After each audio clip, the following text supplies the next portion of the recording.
See, we're talking about black and African Americans. We're not talking about this beef shit that we are on. We're not on this drama shit right now. We're on Aboriginal TV's channel talking about Pan-Africans throwing shots at the Aboriginals. A Pan-African came on here, our brother, that makes our shows live for real. I gotta say, all of us need to like sneak together and throw this nigga like $10 because he's one of the only Pan-African boo-boos that come up here and put up a fight. People that just come up here need to see that. They need to see an African, and they need to see an Indian, and they need to see the debate so they could choose a side. Not a coincidence is a major factor in this community, and people don't even know it. Goofy motherfuckers. You don't have the guts to be what you want to be. The reason I do these videos is to see if people can be honest with themselves, to see if they can be critical of the people that they follow on these social media platforms.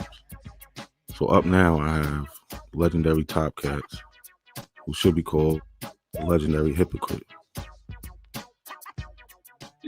I'm not in control of the family. Then it's not me that can come out here and study something and go back and tell my grandma and my auntie and them that, hey, this is who we are. Now they know exactly who they are. You know what I mean? And I'm not one of these people who gonna come out here and tell you that I'm 100% Indian and I ain't got no, and I know what the hell happened here. You know what I'm saying? We have our burial sites down in Louisiana. We have 2 burial sites down there, one on 40 acres, another one on 100. On one of them, they have Spaniards, they're Irish. That's why I always talk about the Black Dutch here. We got Black Irish, Black Spaniards. We have Africans. I told motherfuckers that my grandma, her great grandma was mixed with African. You know what I'm saying? I got a lot of flack from that in my community. Right. I'm not here to lie though. You know what I'm saying? I'm here to talk about that. How you know that, bro? How you know you ain't got no African blood in you? Because I know who my mom and daddy is. So you saying that the Africans and the Indians wasn't hooking up? They wasn't getting together? What? No, sir. Prove it. They're not melanated. They're not melanated. Your parents are not melanated. Bro. Tell you something, bro. We don't give them nothing. We don't give them nothing. Oh yeah, you know, in some cases, that nigga prove it. Hell no. I told motherfuckers that my grandma, her great grandma was mixed with African. I ain't seen no African nigga. Prove it. I'm not giving you niggas no Africans. I'm not. You can't have it. I told motherfuckers that my grandma, her great grandma was mixed with African. You know what I'm saying? I got a lot of flack from that in my community. Right. So you heard it from the horse's mouth. 1 minute he's African, next minute he's not. I see you.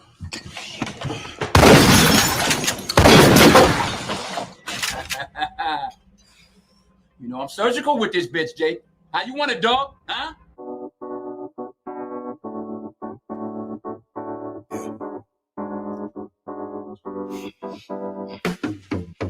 Break the lane, I'm trying to make a name, but my sick thoughts got me by my brain. I'm searching for my. How ironic how we hustle for the same, but get bracelets for trying to get a chain, and they want to take up.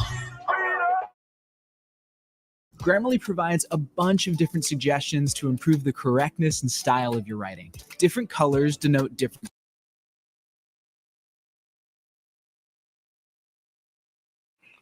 They were brought here from the soils of Africa.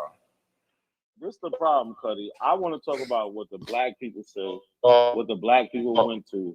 They want to go to some whole other shit. They run from the question. They can't find anybody who says what they say. Can you find? Why are you lying? Martin Luther King. No, he doesn't. Bro, what are you talking about, man? Hey, hold up. Didn't you just see me play? No. Okay. Hey, listen, fam. Go ahead. Hey, bro, we're not gonna let you just come over here and say dumb shit when we have archaeologists that from the 1800s. Books, we got plenty of things. But hold up, Chief. I need him to address the Not a science, coincidence. bro. Not a coincidence. Didn't you just see me play Eddie Griffin, and he just spoke to that? I just played Tariq Nasheed the other day. He wants to find some pale skin. I'm saying. He needs a pale skin to say it. I'm saying, what do you need? What are you saying that we're lacking? So look, this is what you're lacking. Somebody made the claim that Martin Luther King says that we're Aboriginal. What I just put in the back chat is a speech. No, he said we're exiled in our own land. Don't no, Ain't bro, y'all, no, don't do it. No, we're not about to do that. Ain't y'all We're not saying the going same backwards. thing? Let's go to what we can prove. He never said he was African. We What's know the that. point? Stop it. We're going back to the science. All right. You sit on a throne of lies. No, you said that we don't have any foundation. No, sir. Only address the science that we're providing. It take me 10 seconds. Okay, then address the science, please. The claim was MLK saying exile the own land, which equals Aboriginal. What I'm saying, I put a speech from 1966, March 17th, where he says that we came from Africa and was in slavery. Y'all be lying. Now let us notice first that we have made meaningful strides. And I think I should point out that the Negro himself has come a long, long way in re-evaluating his own intrinsic worth. In order to illustrate this, a little history is necessary. You will remember that it was in the year 1619 when the first Negro slaves landed on the shores of this nation. They were brought here from the soils of Africa. Not like the Pilgrim Fathers who landed at Plymouth a year later, they were brought here against their wills.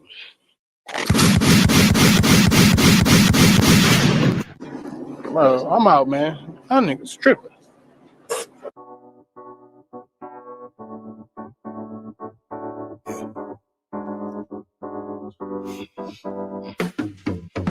Break that lane, I'm trying to make a name, but my sick thoughts got me by my brain. I'm searching for my. How ironic how we hustle for the same, but get bracelets for trying to get a chain, and they want to take up. Now, everybody in the world know the Aboriginals can't fight. I'm just gonna. Now, everybody in the world know the Aboriginals can't fight. Now, everybody in the world know the Aboriginals can't fight. Now, everybody in the world know the Aboriginals can't fight. I'm just gonna keep it real. Everybody know the Aboriginals ain't got nothing for themselves. We're gonna keep this shit real. And if you're an Aboriginal, man, I hate to be the one to break it to you. Damn. But nigga, you ain't never saw no Aboriginal war, nigga. Name it. Send me a video with a timestamp. You ain't never seen no Aboriginal war, and they won a successful military only when they fought with us last year. So he's saying they over. Yo, he said they got no lead. I didn't know he was going hard like that on them. Oh, he said they ain't got no wins, and the only time they did win was when they linked up with them. You heard him say that? Look, shit, look, hold on. Get your shit off. Get your shit off. Get your shit off. See no Aboriginal war, and they won a successful military only when they fought with us last year. And they didn't even win out of them phase. Nah, this is classic, y'all. This is classic. This is classic, right? Yeah, I think Where's smoke signal go? Yeah, let's get some. I want to keep playing this, but let's get an Aboriginal up here for this, man. Yo, the link is pinned, y'all. I need. Now, the coincidence is a major factor in this community, and people don't even know it. Goofy motherfuckers.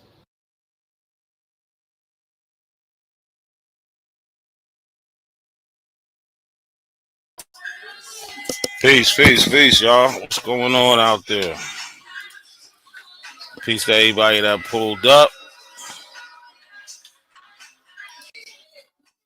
How everybody doing tonight?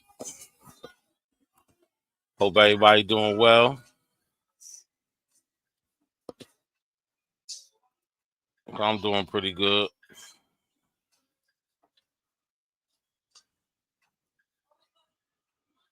All right, so what I wanted to get into tonight was Aboriginal power, Sister Bethy. The man had a whole world. My bad, I was reading the chat. But Aboriginal power and Sister Bethy, they be making some crazy claims. They be asking some silly questions. And I got like a little 8-minute video from one of their shows the other day, and I just wanted to go over, some information, see if we can, correct a little bit, correct some of the stuff they be saying. How I sound out there? Y'all sound all right? But yeah, so that's what we're gonna do. Put this on full screen.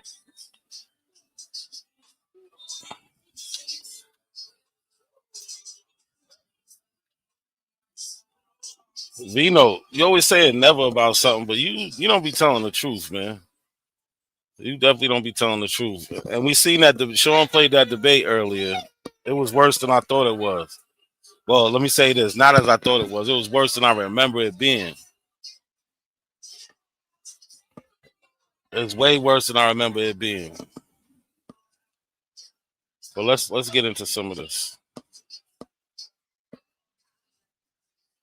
So, do we have a story of Africans being brought to United States, okay, in the 1700s? Shiploads of Africans coming. So let's go back.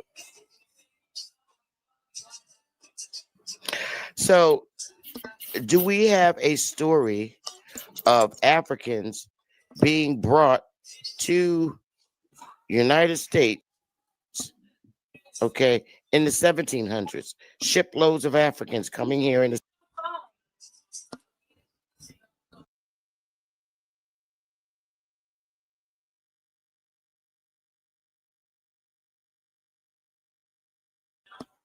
My bad, y'all. Give me 1 second. My bad, y'all. Hold on.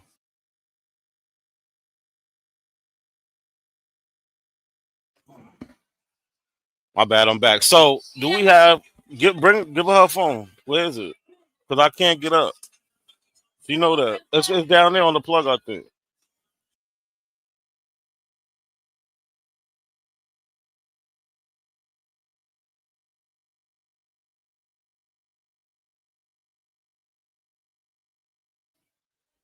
Yeah, my bad, y'all. So do we have stories of Africans being brought to the Americas? Yeah, we do. We definitely do, right? Hold on, let me show y'all something real quick.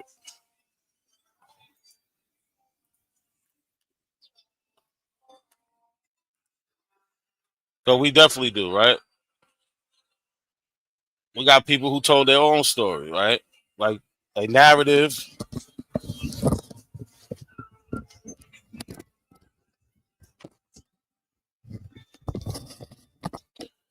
A narrative of the life and ventures and adventures of Venture, a native of Africa, but resident above 60 years in the United States of America. Related by who? By himself. First printed in 1798, reprinted in 1825 or 35. Published by a descendant of Venture. Right? So this is his story, not nobody else's story.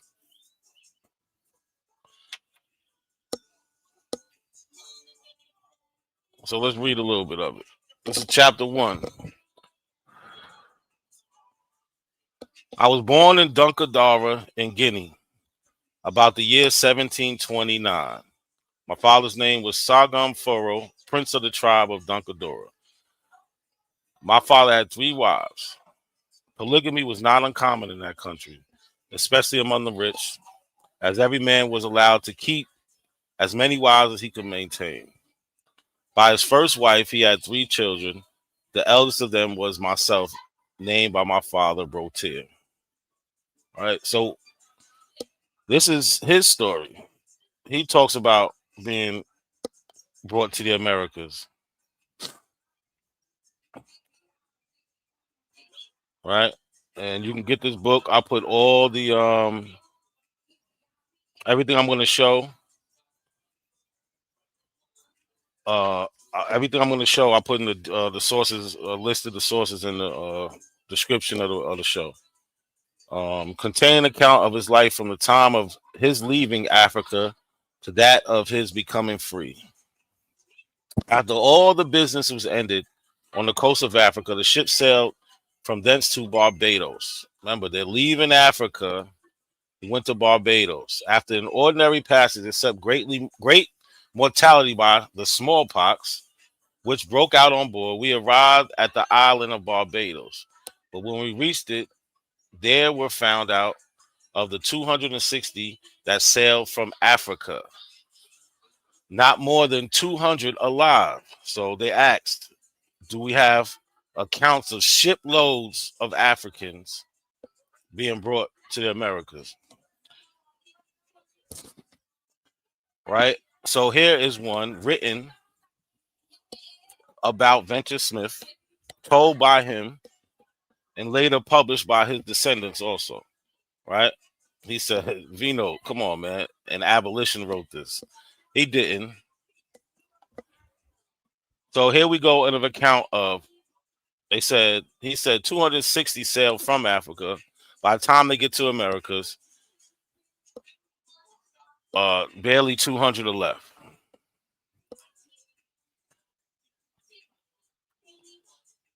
Right? We got his actual headstone. Sacred to the memory of Venture Smith, an African, though the son of a king, he was kidnapped and sold as a slave, but by his industry, he acquired money to purchase his freedom. Died spring 17. I can't read that, but 1805. Oh, spring 19. Oh, died September 19, 1805. In 77 years of his age. So he lived to be 77. So this is Venture Smith's headstone, right? We know he's a real person,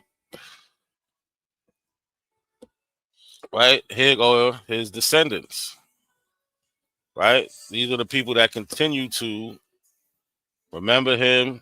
If it wasn't for him, they wouldn't be here, right? Nice family. But you got people like V-Note who will just deny. Kidnapped by who? Hey, guess what, V-Note? I put the link of the book in the description. You can go and click the link of the book and go read it yourself. How about that? The descendants of Venture Smith gathered at his grave site in East Haddam, Connecticut during the town's 2019 Venture Smith Day. So the town has a day named after this man.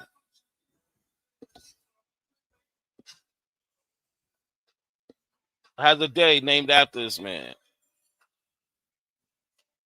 So let's go back. Let's see what else they want to ask. The 1700s. What about even in the early 1800s before they banned the legal importation of Africans in 1808? So what about from 1800s to 1808? Hello. There's no reliable document. So now they want to know, do we have a story of someone being taken in between 1800 and 1808? I don't know why that is important, but we do. We got stories from all over about people being taken. Who do we have here? Omar Ibn Said, right?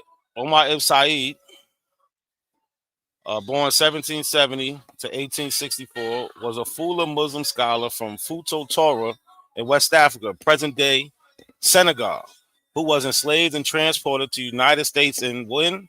1807. During the transatlantic slave trade, remaining enslaved for the remainder of his life, he wrote a series of Arabic language works on history and theology, including a short autobiography. Again, this is people telling their own story. Like I try to tell people, you know, they're always trying to say we telling the white man's story and we got this from the white man. No, we could literally tell our own story from our own people's mouths. from our own people's mouths because they wrote their own stories. We've been telling our stories the whole way through. He talking about this is a East Indian. Like, this guy is the most ignorant person I ever met. Vino, you can't be this ignorant. You can't be this ignorant, right? You don't write Indian, so how do you expect somebody to write African when you don't write Indian? Right? He's Muslim, so he wrote in Arabic, right? So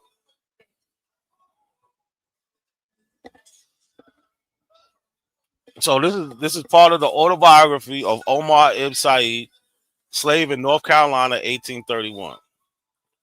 Right? So let's go down here. What's the part I wanted to read? Not this part.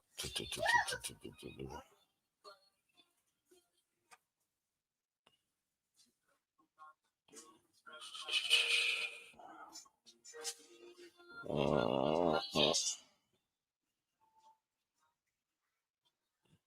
right.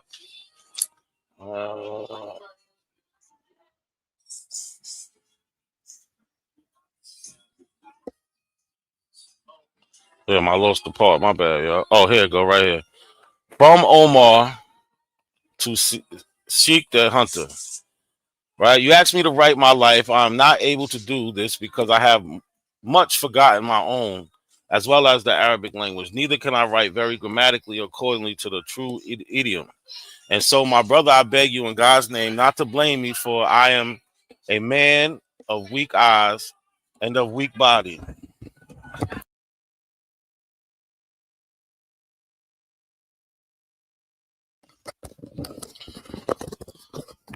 My name is Omar Ibn Said. My birthplace was Foot Tour, one of the fullest states of that time, now part of French Senegal. Right? He says, between two rivers, I sought knowledge under the instruction of Sheikh called Muhammad C. My own brother and Sheikh Solomon Kimba and Sheikh Gabriel Abdal. I continued my studies 25 years and then returned home when I remained 6 years.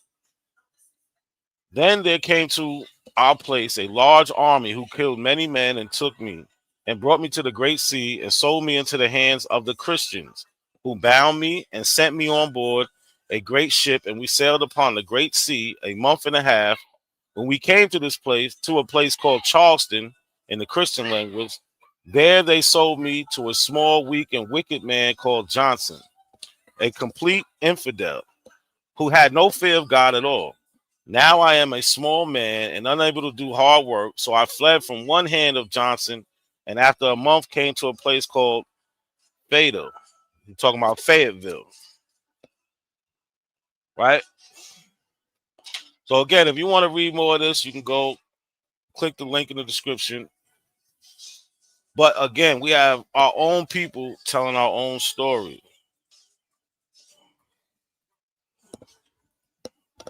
No primary sources. And if it is not a coincidence, hit the link, nigga.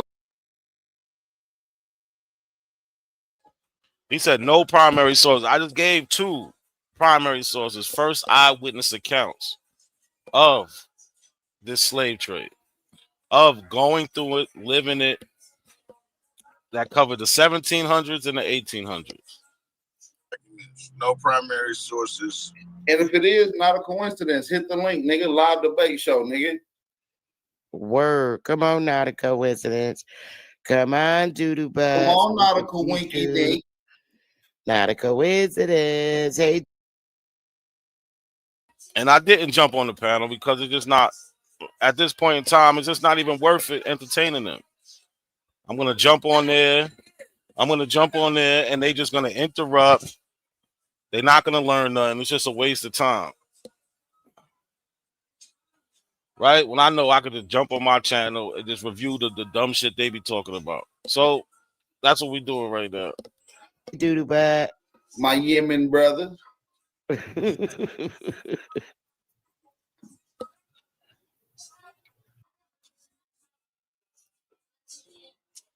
So here's some more writings from Omar. I forgot to show y'all. Of the life of Omar bin Said called Moro, a fuller slave in Fayetteville, North Carolina. Remember, he said he got brought to Fayetteville.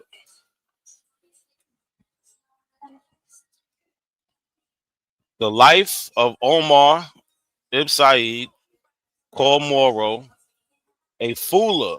Remember, this is an ethnic group in Africa from Senegal. A Fula slave in Fayetteville, North Carolina, owned by Governor Owen. Written by himself. By who? Himself. Himself. This is important, right? They love to say that we can only tell this story because the white man told us this story. That is not true. We got thousands of people, black people, who told this story over and over and over because they lived it. They went through it. Right? And the rest of it is written in Arabic. But you can go and get that source also. So let's see what else they talking about. Hey, time out. He might be gone. Who else we got up in here with? So when they ban BAP, are you sure that when they ban when they ban slavery in 1808 or whatever? Trick question. Did that order come from an African? Did it come from an American Indian? Or did it come from a colonial? I think so. It was something else I wanted to add before I got into a second question, right? They want documents of the slave trade, right? And again, we got plenty of documents. Plenty. This is from the South Carolina Gazette, September 3rd, 1753, right? So what I'm going to do here is show you the ads, and then I'm going to show you who these people got sold to, right? Because we could track that down. On Wednesday next, the 5th of September, will be sold an exceedingly fine cargo of 350 healthy Negroes, not white people, healthy Negroes, just imported in the ship Emperor. So remember, they always talking about like, oh, a newspaper clipping isn't a primary source. Yes, it is if it gives you the answers that you're looking for. So we got the name of the ship, which is the ship Emperor. We got the captain of the ship, Charles Gwynn. We got where they came from. It says directly from Angola. And Austin and Lawrence is the people who sold the ship. So these people would bring the ships to America, go to the port, and then find somebody to sell them for them. And who they did was Austin and Lawrence. They was big shippers. I mean, slavers, selling slaves. So they called themselves like, this guy is ridiculous. But so here we on Wednesday next, right? The ship Emperor, the captain is Charles, and they came from Angola. So let's go here. And that is on page 17 of the account book. So we go to page 17, right? Pay attention. This is how you cross-reference things, right? Because we want to see it actually happening. We want to find the sources for these things actually happening, right? Let me see if y'all can see this. Yeah, y'all can see this. So it says, account of sale number 134. Charges and neat proceed. 327 new Negro slaves imported of the ship Emperor. Again, we got the same ship Emperor. Charles Gwynn, the commander, from Angola, on the account of the owners of said ship. So these guys are selling them. Austin Lawrence and Henry Lawrence and Austin Charles, excuse me. they're selling these Negroes for the captain Charles Gwynn when they get to Charleston, right? And this is in 1753, right?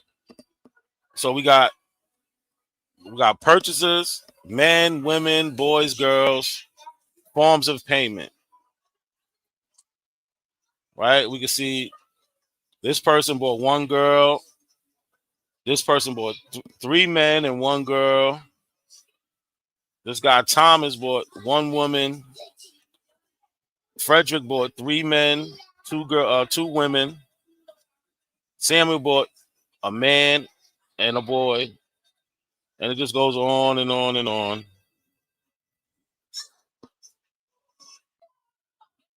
Right? And all they sold 36 men, 18 women, 35 boys, 16 girls. Right? That was just on this account.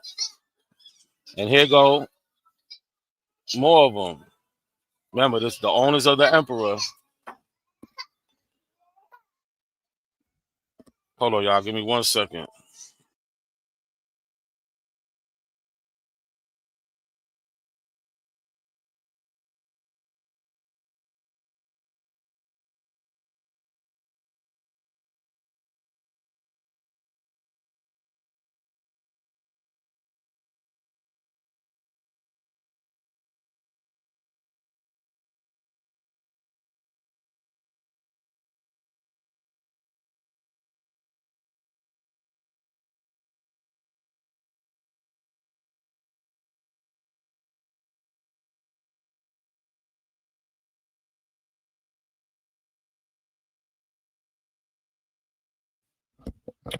My bad, y'all. I'm back.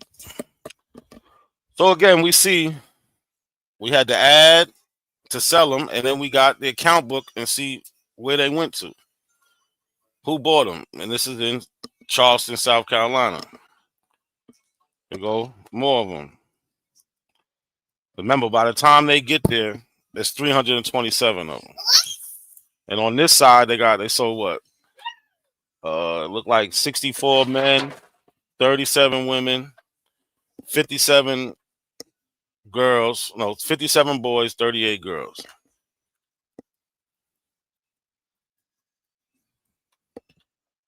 All right, let's go back to the ad. Also on the same day as above. So look, they selling them all on the same day. As above will be sold a cargo of exceedingly healthy slaves just imported in the Brigade Orel. Now we got the name of the ship is the Orel. Captain is Bennett, directly from the River Gambia. Directly from the River Gambia.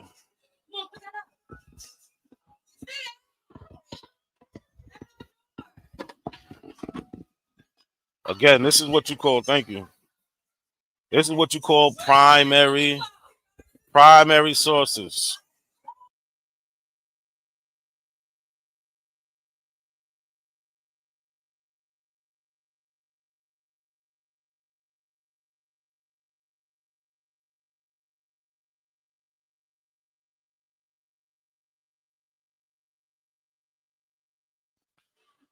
So again, directly from the River Gambia. My bad, y'all. I got a lot going on in the crib, so I gotta pause and unpause. And this is on page 21 in the account book. So let's go to page 21 in the account book. Vino, I hope you're paying attention.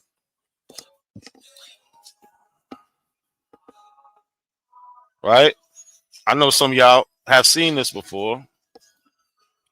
Look, account sale number 133 charges the neat proceeds of 82 new Negro slaves received. Remember the ship received of the Orel Brigade, James Bennett, the commander, from where? Gambia. An account of Majesty Williams Wiley, owners of said brigade, merchant in Liverpool. And it's the same thing. We got Nathaniel. He bought 1 woman. We got William Nelson. It looked like he bought 2 men. Jane, well, one man. And it just goes on and on and on.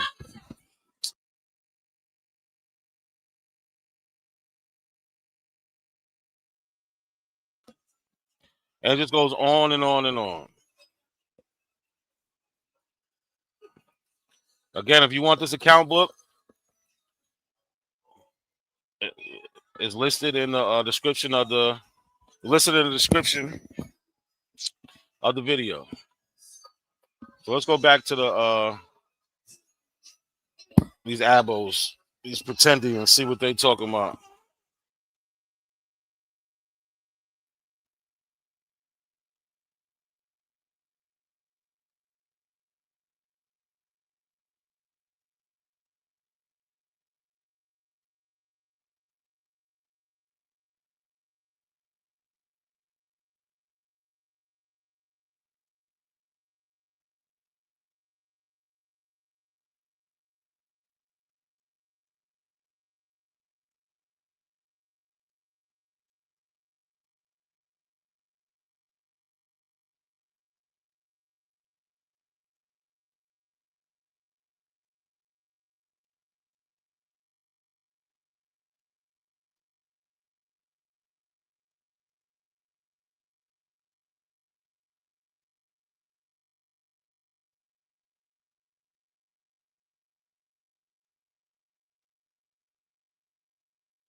All right. Now, let's not forget all the states that were states at that time.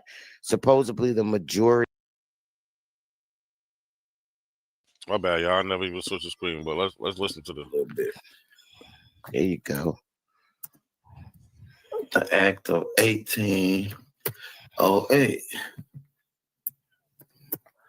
So let's pull it up. All right. Now, let's not forget all the states that were states at that time. Supposedly the majority of the East Coast. No, because at 1808, they hadn't even established St. Louis, I don't think, or anywhere westwards. See? That's why they are messed up.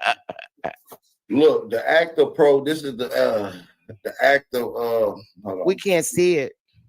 Oh, you can't? Damn. You got you got our profiles in front of it. Oh, okay. Is that better? Mm-hmm. All right. The Act of Prohibiting Importation of Slaves. It was signed into law by the President Thomas Jefferson on March 2nd, 1807.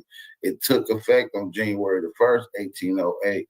This legislation made it illegal to import slaves into the United States from abroad, reflecting a growing movement against the transatlantic slave trade. The act was the first federal law to restrict the importation of slaves, as the United States Constitution had allowed the international slave trade to continue until 1808.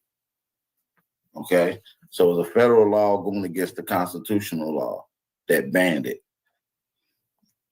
Boom. Federal law, supreme law of the land. You could not bring no slaves over here. So how the hell do you got Africans coming over here in the Clotilda story? You remember, you know what the Clotilda story is.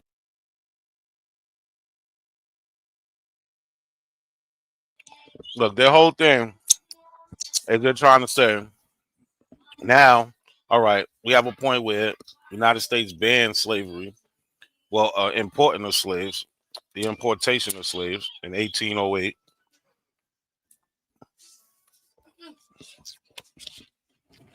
And so they're like, oh, so how the hell was all this other shit happening? So let's go over a couple things, right?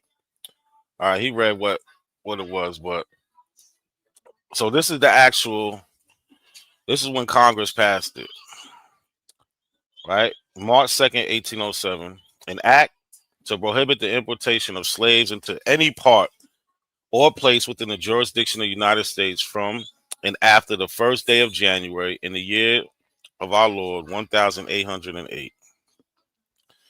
right, being enacted the Senate and House of Representatives of the United States of America in Congress assembled. So she asked, was it Indians that passed this law?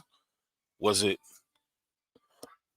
a white man? Was it black man? She don't know what the hell. Like, why would Indians pass this law when they ain't had nothing to do with the government of the United States? Like, they're just so off. You can't even. I ain't even going to attempt to try to explain that part, right? Because that's just ridiculous. But again, you can go look this law up, right? What's the part I wanted to read to?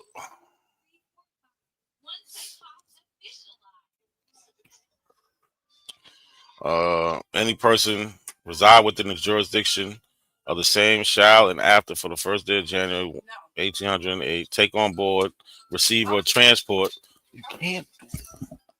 You can't transport from any of the coasts or kingdoms of Africa. So why would they even have a law like this if it wasn't happening? Look, it says coasts or kingdoms of Africa or from any other foreign kingdom, place, or country, any Negro, mulatto, or person of color in any ship or vessel for the purpose of selling them in any port or place within the jurisdiction of the United States as slaves. Right? So we see Congress passing this. So we can't act like this thing just didn't happen. And we even had, again, black people writing about it. Right? We're going to talk about it through our eyes, not nobody else, our eyes. Right? An oration of the abolition of the slave trade delivered in the Aboriginal church. I mean, my bad, y'all. The African church in the city of New York, January 1st, 1808, by Peter Williams Jr., a descendant of Africa. Right? Peter Williams Jr. was born in America, but he knows he's a descendant of Africa. Right? There was never a time when black people didn't know that they was African descendants. I don't know where these abos come from, where these pretendians come from, but they're just crazy.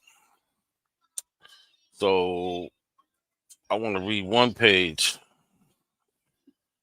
of what he was talking about. Come on, girl. Hey.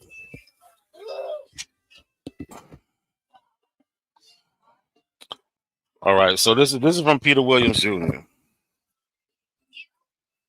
Fathers, brethren, and fellow citizens, at this auspicious moment, I facilitate you on the abolition of the slave trade, this inhumane branch of commerce, which for some centuries past has been carried on to a considerable extent, is by the singular interposition of divine providence this day extinguished. An event so important, so pregnant with happy consequences, must be extremely consonant to every philanthropic heart. But what does Peter Williams say next? But to us Africans and descendants of Africans. Remember, this is in 1808. They know who they are. They know exactly who they are. This period is deeply interesting. We have sensibly felt the sad effects of this abominable traffic. Who felt the effects of the traffic? The black people. It has made, if not ourselves, our forefathers and kingsmen, its unhappy victims, and pronounced on them and their posterity the sentence of perpetual slavery. The sentence of perpetual slavery. Right? There is no question. Right?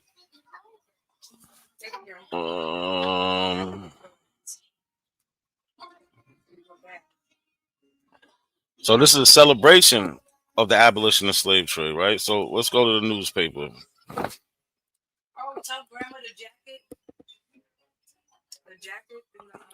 Right, this is from the Evening Post in New York, July 21st, 1808. The people of color are requested to attend a general meeting at the African Schoolroom on Friday evening, June 22nd at 7 o'clock in order to make arrangements for celebrating the abolition of the slave trade. Right? Listen, there is no secret. This is what we doing. We got another event of celebration. Why would we be celebrating something that didn't happen? That just don't make no sense.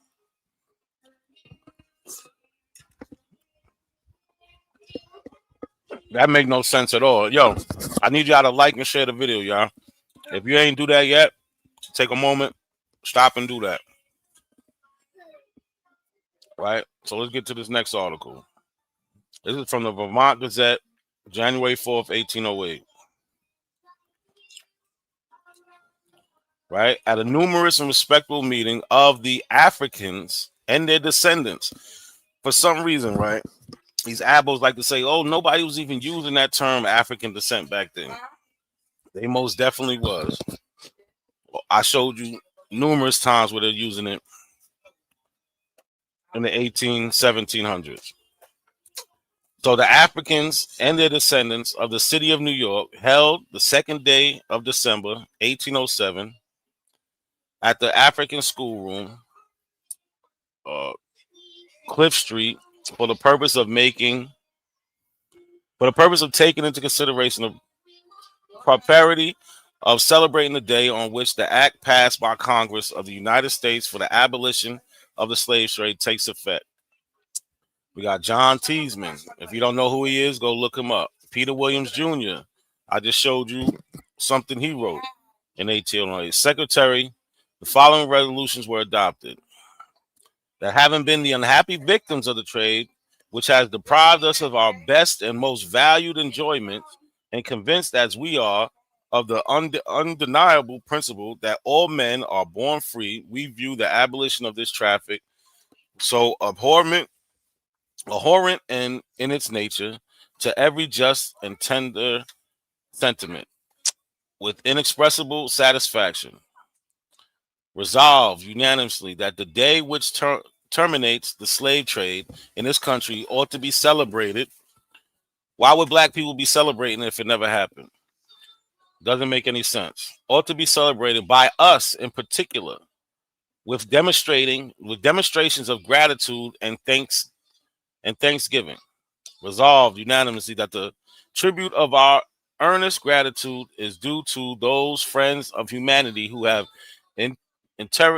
interested themselves in our favor, whose exertions through divine assistance have contributed in small degree to bring about this happy event. They're happy that this is happening. They're happy and celebrating that no more of their African brothers and sisters have to go through this trade.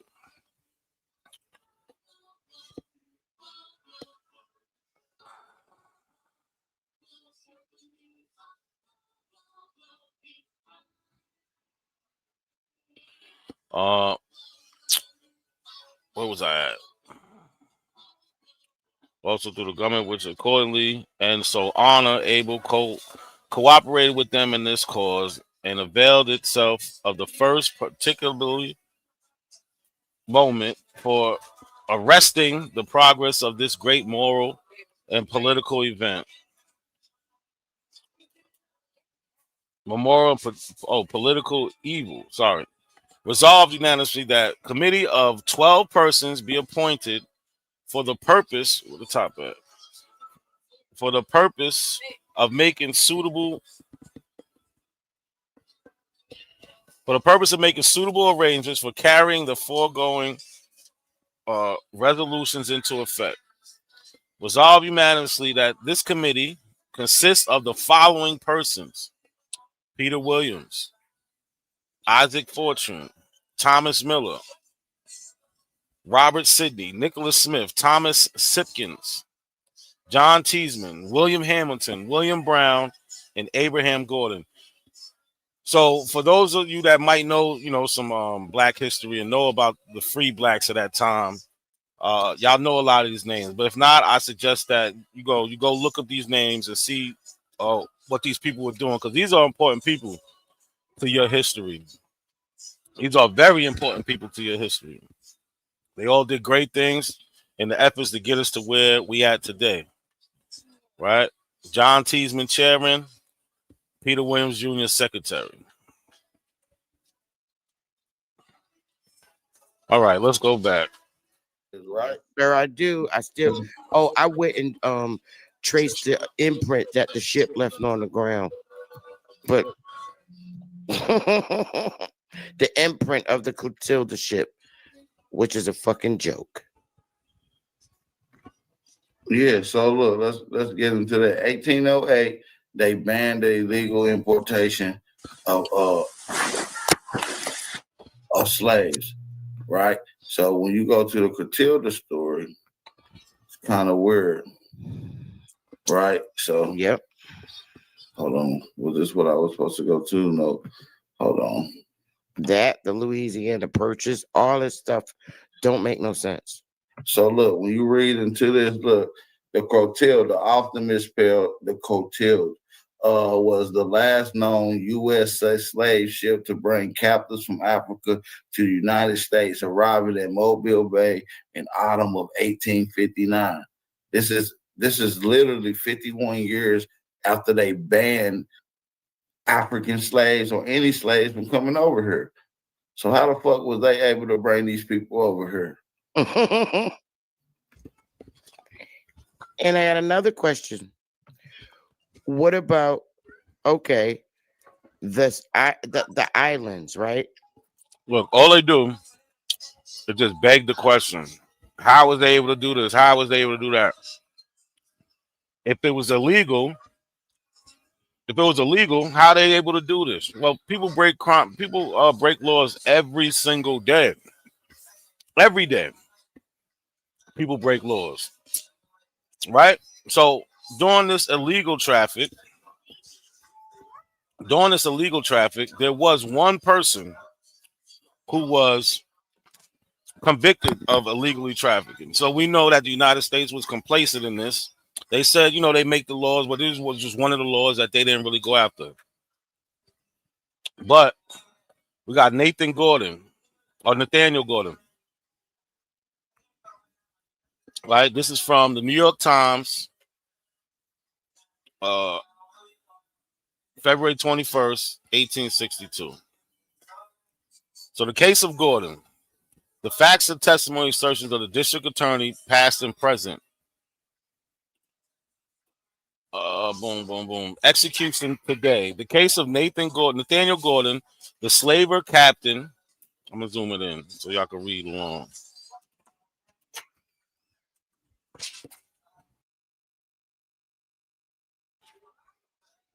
The case of Nathaniel Gordon, the slaver.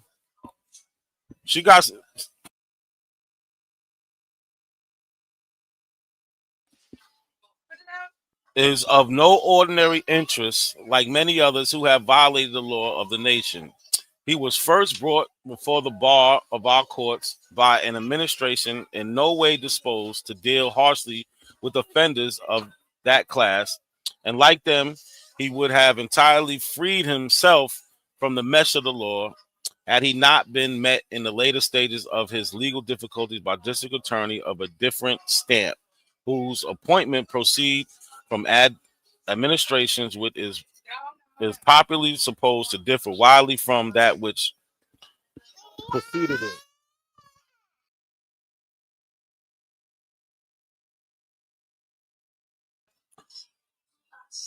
The facts that Gordon is a first slaver whose conviction during 40 years has been secured, and that he alone of all the wicked men who have dealt in the odious trade seems likely to meet the deserved end and the universal public feeling manifested throughout the country in the fate of the unhappy men induce us to believe that the following resume of the case will be read with interest. So long ago as October 60,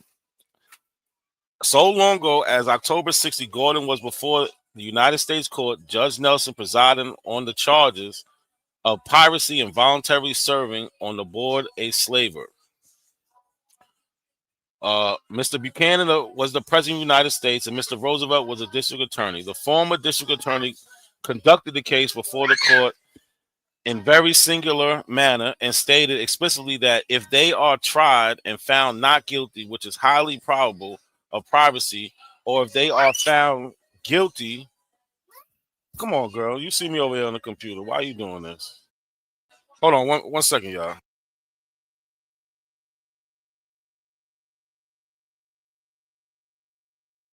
Calm your ass down.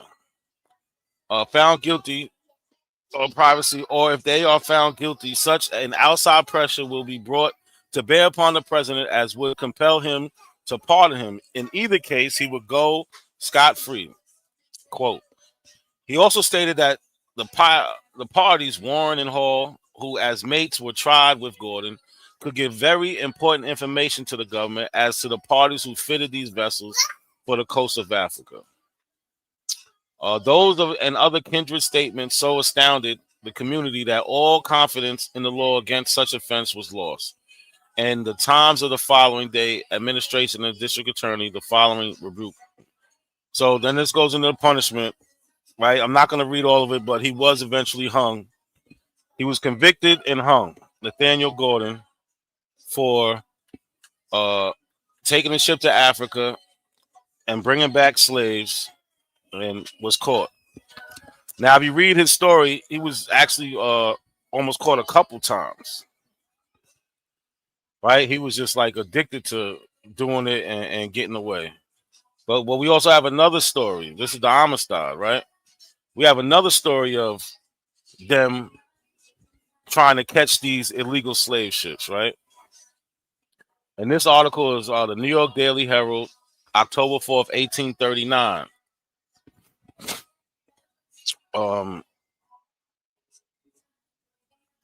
Yeah, this is from 1839. Do I even want to read this?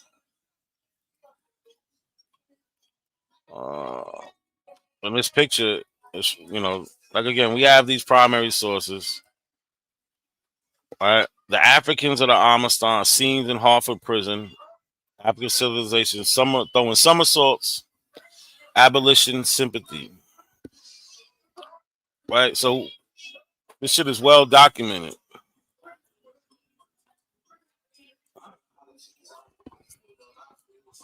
The illegal slave trade, right? Because the question was asked, well, if it was illegal, how do we get to the Clotilda? We get to it because that didn't stop them. That didn't stop them not 1 minute. Right? This is the Liberator, April 18th, 1845. And what this will show is how the people on the Amistad end up getting free. Right?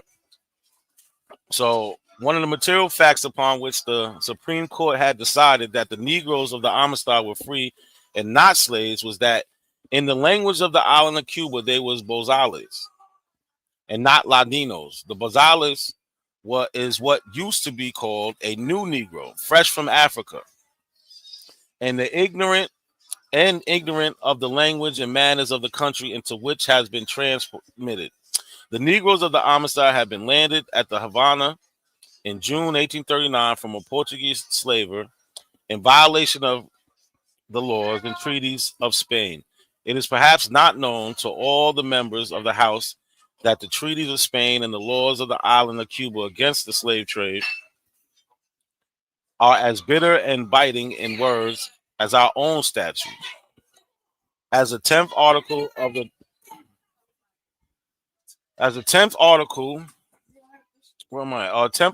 treaty, the Ghent, the 8th article of the Ashburton Treaty, or the messages of Vice President Tyler.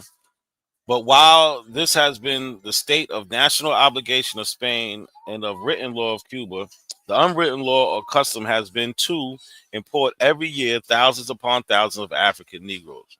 They never stop. They never stop, not one bit. Oh, let's go back to the video.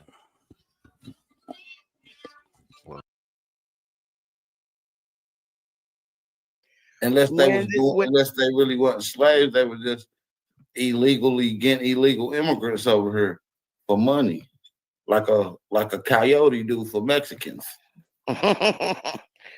You know, like a coyote is a dude who goes to Mexico, find people that want to come over here, find a way for them to come over here illegally, and charge them. Yeah.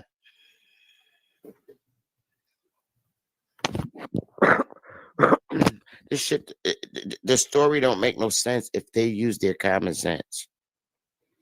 So because people like Jabari and all these other plan doodles can't make sense of the slave trade story, they can't. They know that's debunked. So they run to DNA stories, which is just unfucking believable. Yeah, they run a lot of these pseudo ass stories, man. A DNA story, because they can't debunk what you just read.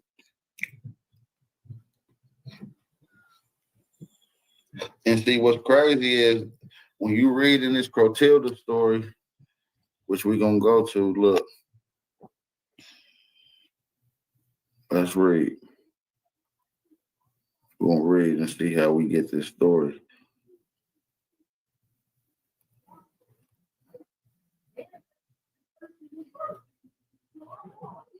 So let's go. Given all this fake ass history, talking about a man who came off a boat.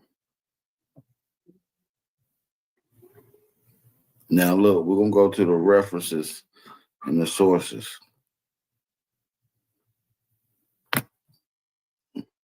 Look who one of the main people is that's mentioning this.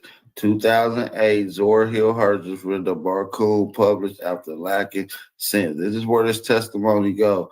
But this is a plagiarized story. She was up under Franz Boas. You don't know that? Let's go and look up her history. Look, Zora Hill Hurchison went to college. Let's go to her history. Let's go to her history. Look, she was a author. She wrote a publisher, literal anthropology and folklore of North Florida called Mules of Men. That was orchestrated by Franz Boas. I don't know if y'all know that or not, but when you read into the cultural history of this was all orchestrated by Franz Boas. Mules of Men. Hold on, let me see if we can find the leader sending them out. Franz Boas. So I don't understand, right? What was the point of bringing up Clotilda? Right, yeah, they said it's been debunked. I didn't even mention that too. They said it's been debunked, and the only thing we can go to is DNA. How has it been debunked? Who's debunked it? Like who has debunked it? I still haven't seen that yet. We got primaries upon primaries upon primaries. Like nobody with any common sense even talks like that. Babe, you keep leaving the door open. Like nobody even talks like this. These are they're like white people in blackface at this point. But they try to go to the story from Zora Neale Hurston about the Mules of Men, which has nothing to do with the Clotilda. Has nothing to do with the Clotilda at all. So why even bring that up? Right?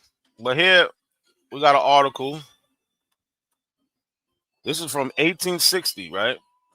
This is Montgomery Weekly Post, Wednesday, July 18th, 1860. Arrival of a slaver at Mobile.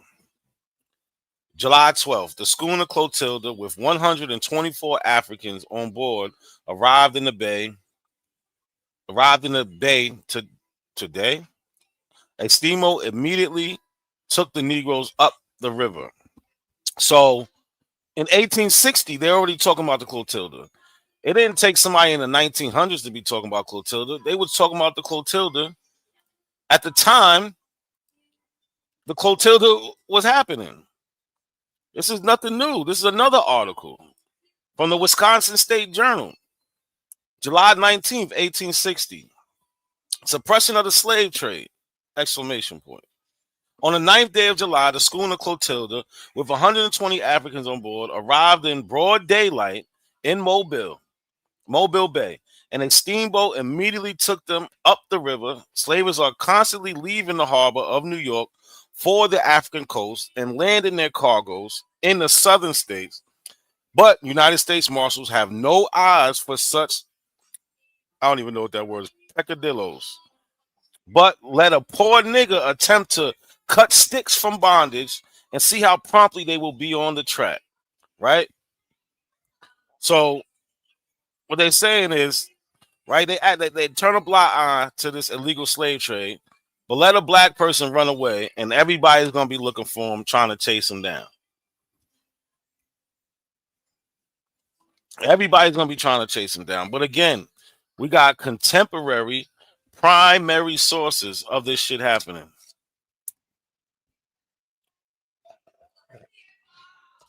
Like, this is nothing new. It wasn't new when Zora talked about it,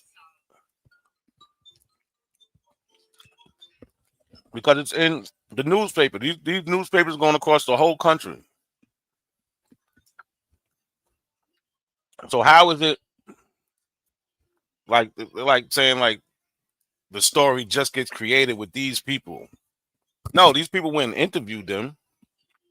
But again, he brought up Muse of Men when, look, it says right here, Hurston travels to New Orleans. Well, guess what? The Clotilda, the people of the Clotilda, Cujo Lewis, he's not in New Orleans. That's not even what the story is about, Muse of Men.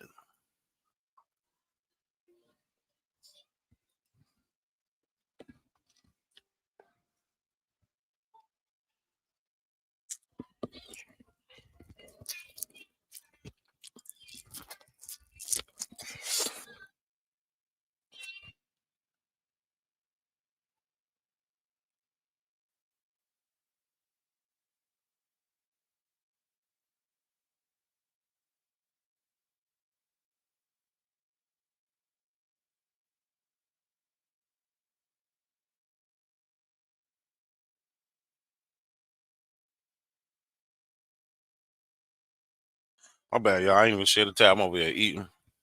University, ill contempt. Look right here. Amongst the scientific community, in the reception of the lukewarm Herston unique narrative devices created at work that the contemporary scientific establishments judge as a childlike and ill-advised. Franz Boas, her academic mentor, see, Franz Boas, Columbia University. I'm done. Come on, man. Do I gotta break down these stories? I'm fucking done. So I gotta keep showing you how the shit is all around.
up.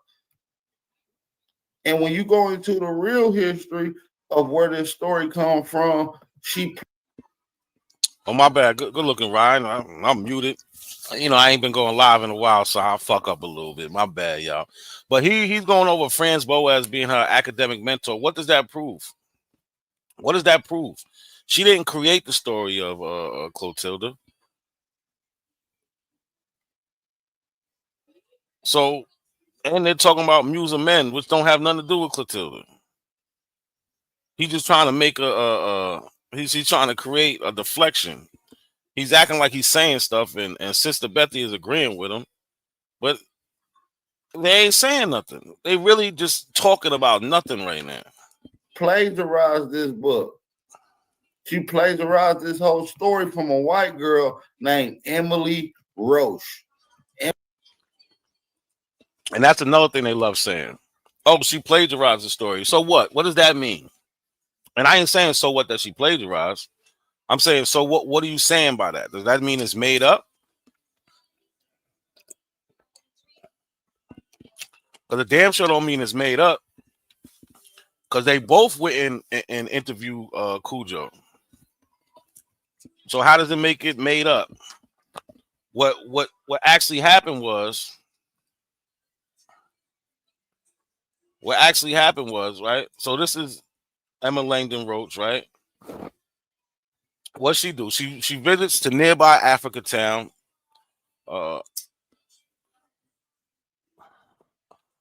Prompted Roach to interview the residents, most of whom were freedmen. Here, Roach met Cujo Kazulo Lewis, one of the founders of Africa Town. He was born in Africa, had been taken captive and sold into slavery and transported to Alabama aboard the Clotilda, the last known illegal Atlantic slaver to bring slaves to the United States. Right? Roach wrote and published a 2-volume work known as Historical Sketches of the South. It includes Roach's original drawings and photographs of the residents. So on the right, you can see a picture she drew of Cujo. The book features Roach's discussions of the development of slavery in the United States from the colonial period. It also features material from her interviews with Cujo. So the reason that they're saying that Zora plagiarized is because she took some things from her interview and didn't give her credit for it. Them trying to say that she plagiarized isn't her making it up. It's just she didn't give her credit, which is wrong in the academic world, but it doesn't make it fake. Again, Emma interviewed Cujo. Zora interviewed him. And that's where the story comes from. Right? Where we at? Boom, boom, boom, boom, boom.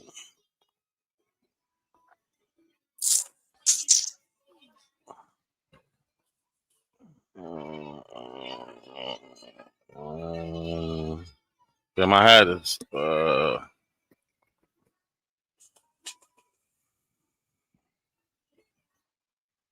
Little part I want to go to.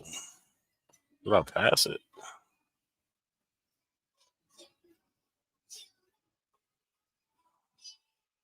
Oh, here we go.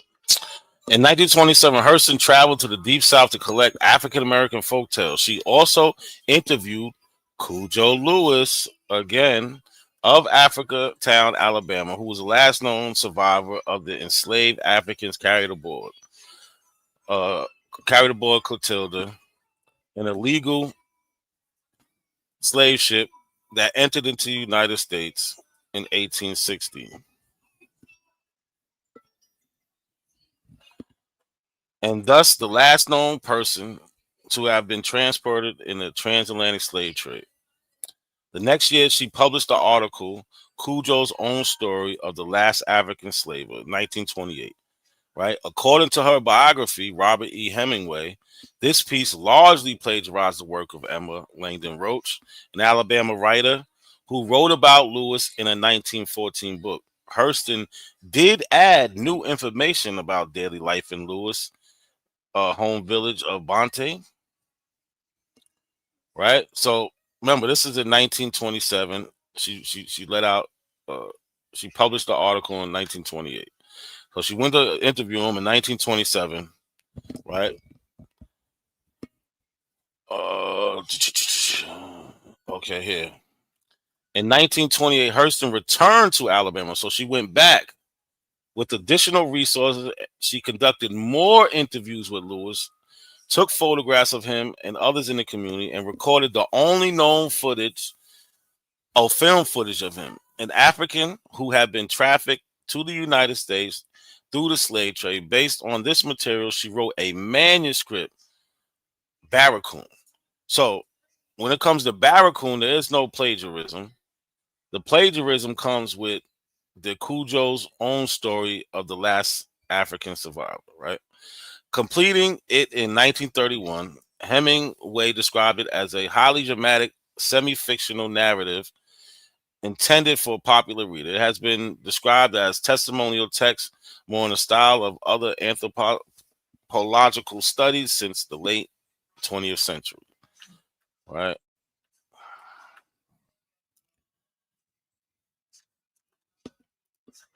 And I have this book, the physical copy. I read it. It's actually a really good book. I suggest people, if you have it, if you don't have it out there, go get this book. Go get this book. This is a real good book.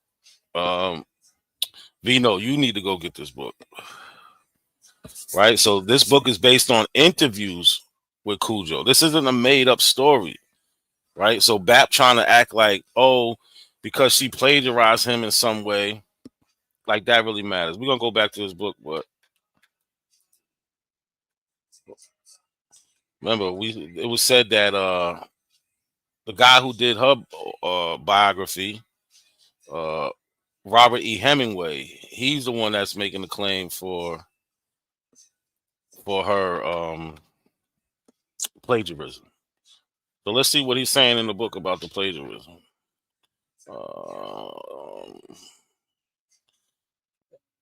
And again, like I told you, it's about historical sketches of the Old South. Historical sketches of the Old South written by Emma Roche, published in New York by the Knickerbocker Press 13 years before Hurston's essay. This book was apparently available at the Mobile Historical Society. Despite her obvious use of it, Hurston nowhere acknowledges Roche as her source, and her plagiarism has remained undetected for almost half a century. So, if Roche would have just gave, Zora would have gave Roche as her source for some of the things she said, we wouldn't even be talking about plagiarism. She would just cited her source, and that was it. The linguist William Stewart first discovered it in 1972. What follows is the first public discussion of Stewart's discovery. Hurston had gone to Mobile in late July, and the interviews with Lewis was her last task for Woodson. Her description of how to get to Africa Town, now Plateau, Alabama, where Cujo lived, includes references to highways and bridges built after Roche's study was printed. So that's key. So that's proof that she went down there and interviewed him, because he talked about highways and bridges that was built after Roche already printed her work. So these are things that Roche did not put in her book, but Hurston did, which lets you know that she did go down there and interview him. Since her essay includes quotations from Cujo, never published before, it is fair to assume that she actually interviewed him. One must conclude, however, that Hurston found herself without sufficient original material for her article. Now, they're talking about the article and not the book Barracoon. For whole portions of her narrative are from Roche's book, including almost verbatim the last 7 pages of her essay. The plagiarized passages are numerous of the classic varieties found in freshman term papers. There is outright copying with only the slightest of changes. Hurston's third paragraph, for example, reads, so let's read it. Once on the African coast, there was little trouble in procuring a cargo of slaves, for it had long been a part of the traders' policy to instigate the tribes against each other, and in this manner keep the market stocked. News of the trade was often published in papers, and excerpts from Mobile Register of November 9th, 1858 said, right? So compare this with the following passage from Historical Sketches of the Old South from chapter entitled Preparation for Clotilde's Voyage, page 73. Once arriving in the African coast, there was little trouble in procuring cargoes of slaves, for it had long been a part of the traders' policy to instigate the trade against each other, and in this matter kept market stocked. News of the trade was often published in papers. The mayors and forces could have sought nothing more enlightened or to the purpose than an item published in the Mobile Register, November 9th, 1958. Right? So those are the type of things that they're saying that happen here, brother. Right? Which is, wrong. But doesn't make the story fake, not one bit. And this is what we need to realize. Right? Because, again, he told his story. And she went back in 1928. And this is where she gets to work for this book. Right? Again, this is a good book. Y'all need to go get it.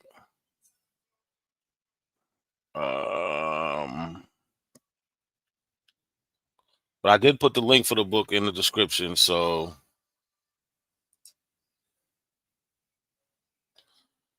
let's see.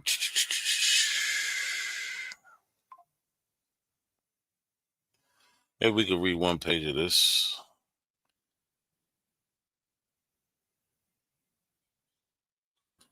Let's see what Cujo was talking about.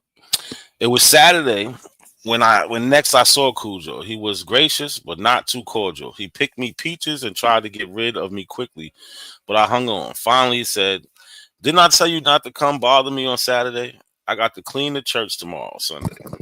But I came to help you, Kasulo. You needn't talk if you don't want to. If you don't want to. I thank ye. You come help me. I want you take me in the car in the mobile. I get me some turnips seed to plant in the garden." We hurriedly swept and dusted the church. Less than an hour later, the Chevrolet had borne us to Mobile and back. I left him at his gate with a brief goodbye and tackled him again on Monday. He was very warm this day. He glimmered and glinted with light. I must first tell him about the nice white lady in New York who was interested in him. I want you to write her a letter in the New York. Tell Cujo say 1,000 times much obliged. I glad she sent you Asti with me, what Cujo do all the time. I talk about the lady for a few minutes, and my words evidently pleased him, for he said, "I'll tell you more." So now Cujo's about to start talking about Cujo when he was in the homie. I tell you, right? She good to me. You tell her Cujo lack please her. She good to me and Cujo lonely. They march us in the homie, and I see the house of the king. I can tell all the towns we pass to get to the place where the king got his house. But I remember we passed the place called Miko, and I just shot. We go in the city where the king got his house, and they call it Lumi, either Obomi or Kana. The house the king lived in himself, you understand me? It made out of skull bones. Maybe it not made out of skull, but it looked that way to Cujo. Oh Lord, they got the white skull bone on the stick when they come meet us, and the men would march in front of us. They got the fresh head high on the stick. All right. He said that the barracoon we in and their only slave pen at the place. They got plenty of them, but we don't know who the people in their other pens. Sometimes we holler back and forth and find out where each other come from, but each nation in the barracoon by itself, right? And he goes on and on and on, telling his story. So again, I put the link to this book, and you can go get it yourself.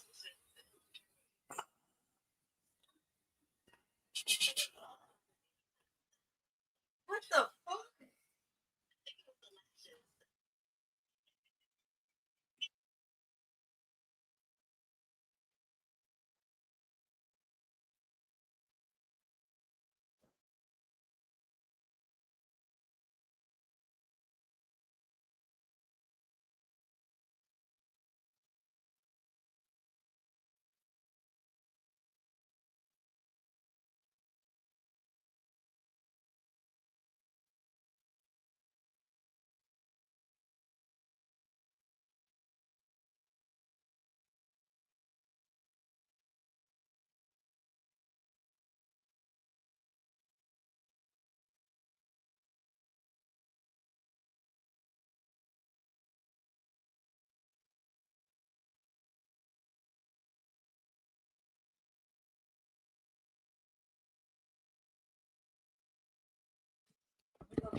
Is that her favorite word? I'm done. Like, what is he proving? He's not proving nothing. Oh, you said there was no sound? Hold on. Tell me.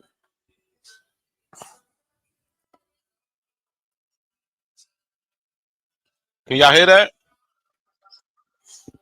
Can y'all hear it or no?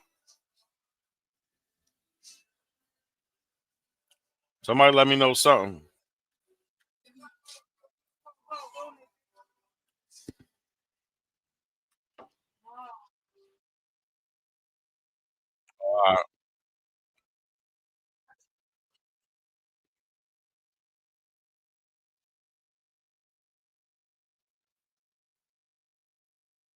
Y'all said it's mad low. I don't know how it's all the way up. Yeah, it's all the way up.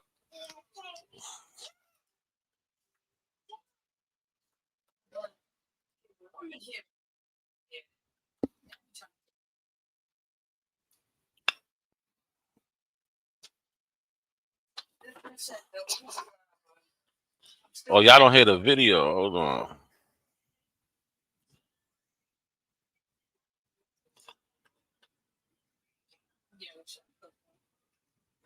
Y'all don't hear the video. What the fuck? Let me see.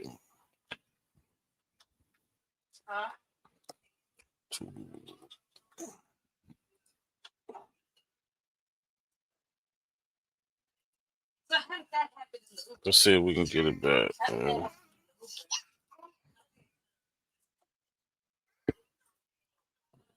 Tell me if y'all hear it now. I'm done.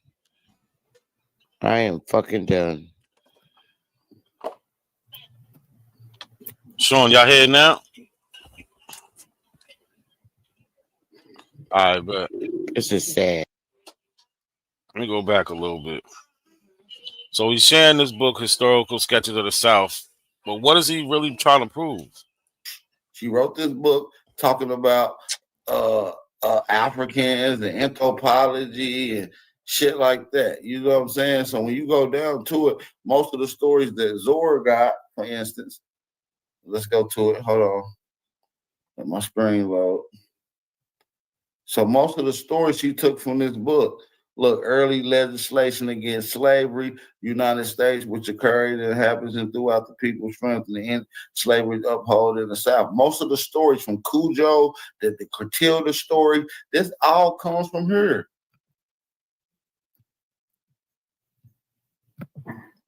I'm done. I am fucking done. So do y'all notice he said all the stories we get from the Clotilda and all that comes from there. He didn't show nothing about the Clotilda in there though. I already showed y'all articles of them talking about the Clotilda before that. Showed y'all news articles like this one.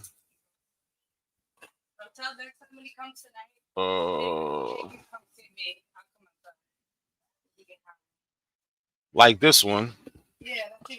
Where they're talking about Clotilda in 1860. Please, please. Well, they're talking about Clotilda in 1860. So how are they the origin of the story? Hey, how are they the origins of the story? She keeps just picking in here. With that, so their claim is just bullshit.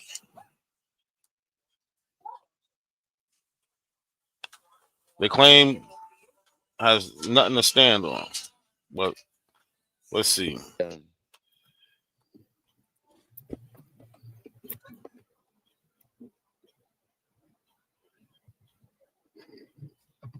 This is sad.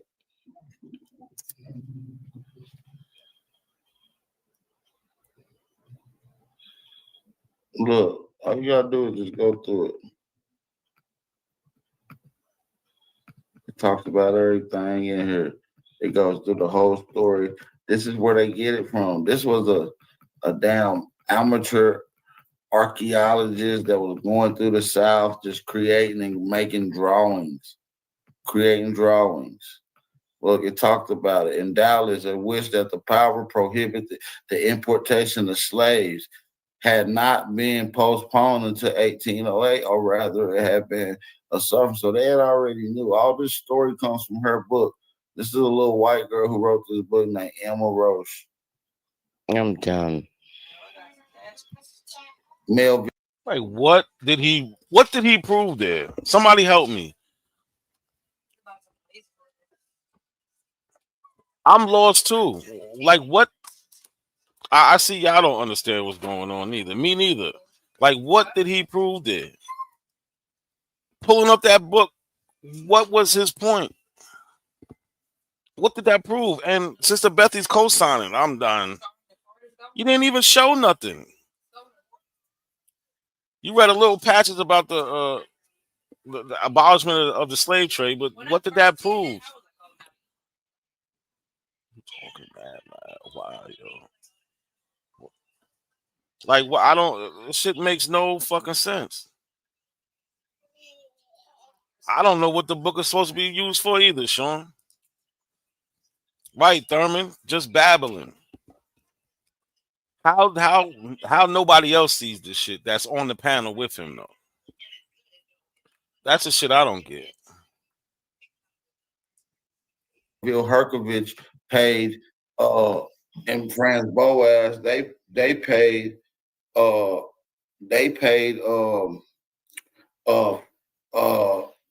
Zora and Melville Herkovich and to go down there to work that study, and they sent L. Gray Cohen and W.E.B. Du Bois north to work on the Niagara Falls movement. You know what? So you know what's crazy? That's another lie. Let's go to when. All right. Yeah, right here. Oh, it's Emma Roche, right? Let me get this off the screen. It's Emma Roche. When does it say Emma Roche put out the historical sketches of the South? Right? I'm gonna show y'all something how bad of a lie it is. 1914, right? Y'all know, who knows when Melvin Herkovich was born?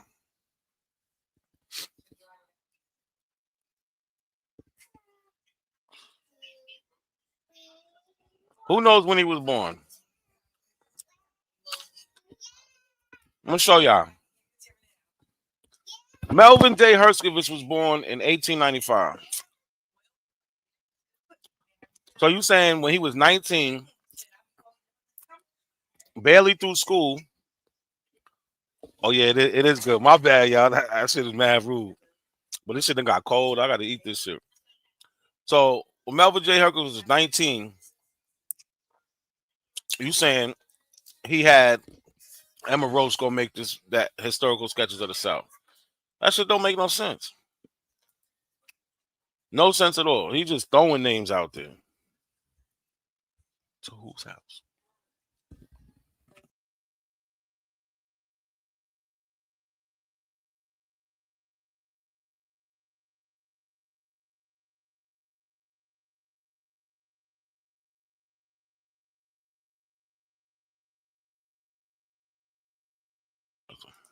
What the Niagara Falls movement is? Yeah.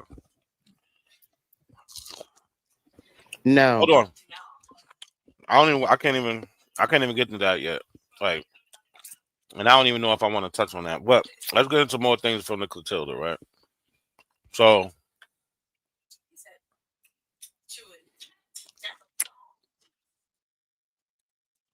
right.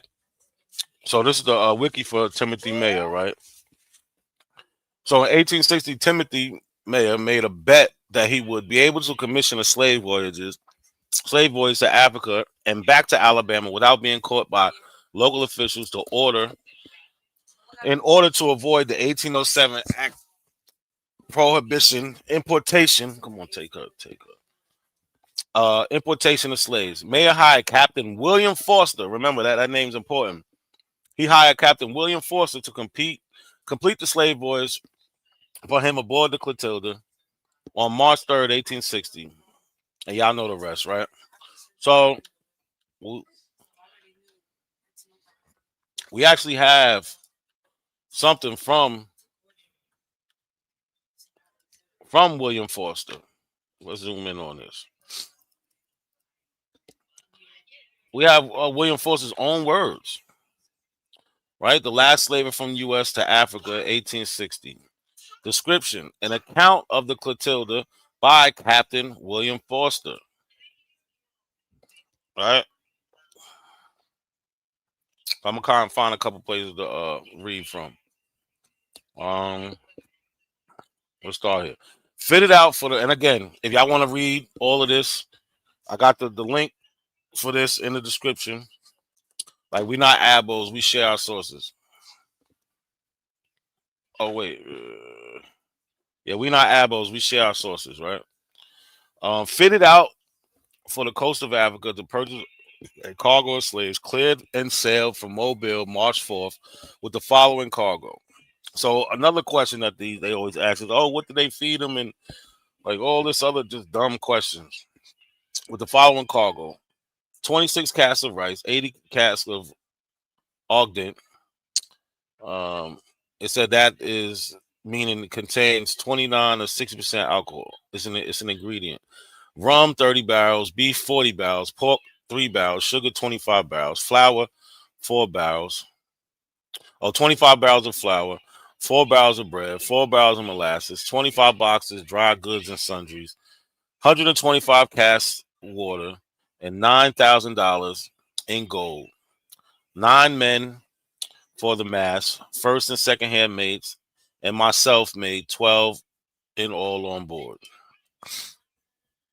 Right? Talk about March 7th, across the Mobile bar with fair winds, and made island of Cuba 3.5 days. From there to Bermuda. Right? April 22nd, arrived at Wida May 15th, anchored a half a mile from the shore. At 4 p.m., a boat boarded us the same evening to know our business. I told him I wished to exchange commodities and therefore would have to see the prince and officials. Mind you, this is from the acting captain of that boat, William Forster. Boom, boom. So that's May 15th they landed. So again, we can't say we only get this story from Emma Roach and Zora Neale Hurston, which is not true, because I showed y'all news articles talking about it. We got the testimony from the actual captain. So we can't just sit here and lie about it.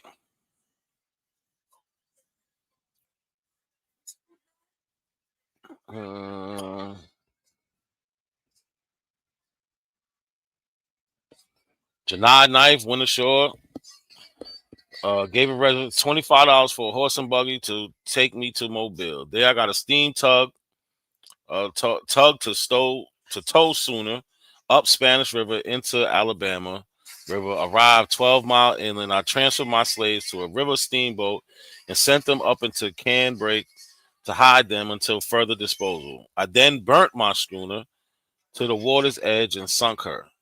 Right? He's talking about burning and sinking the Clotilda on July 9th. Right? So we have the primaries. We have the documents from people that was there.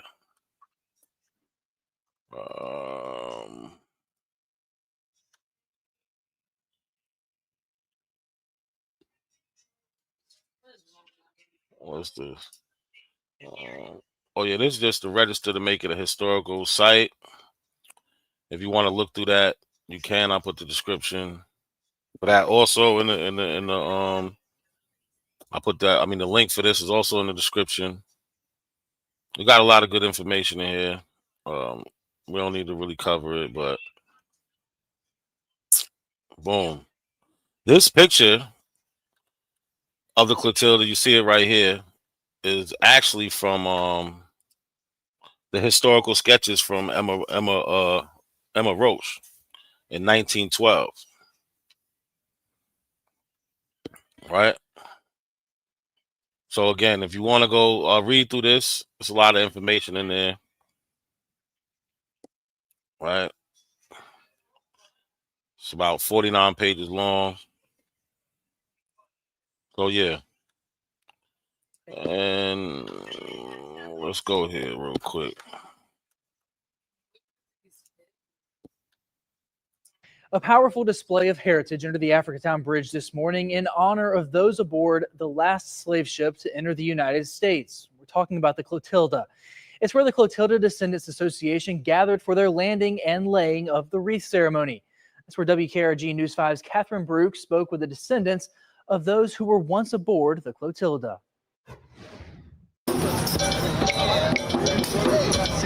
164 years ago, the Clotilda landed in Mobile Bay. Every year, families remember the 110 enslaved Africans who were aboard the Clotilda. This is a great opportunity for a number of descendants, local, as well as those that have traveled, to come and join and really just talk about their ancestors and share their ancestors' story. Vernetta Hansen, descendant of Polly and Rose Allen, shared her ancestors' stories during the ceremony. She thanks her ancestors for bringing her family this far.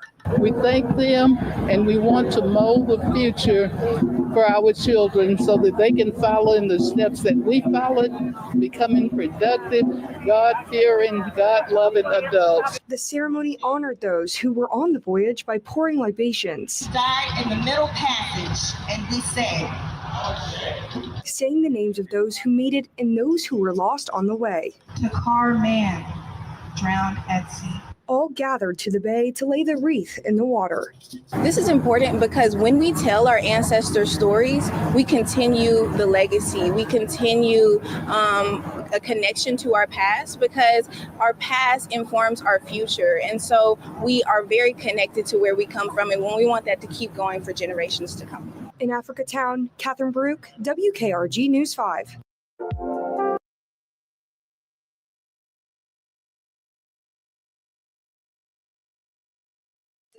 So how do you really, you know what I'm saying? With all the evidence and shit like that, how do you really deny, right? We got the descendants. We got the story from Cujo Lewis himself. We got news articles of the time that it was happening. Like, how do you really deny it? Deny it? Just like it don't make no damn sense. And you see what Sean said? Hit the like button. Like, it don't make no sense to sit there and just deny it.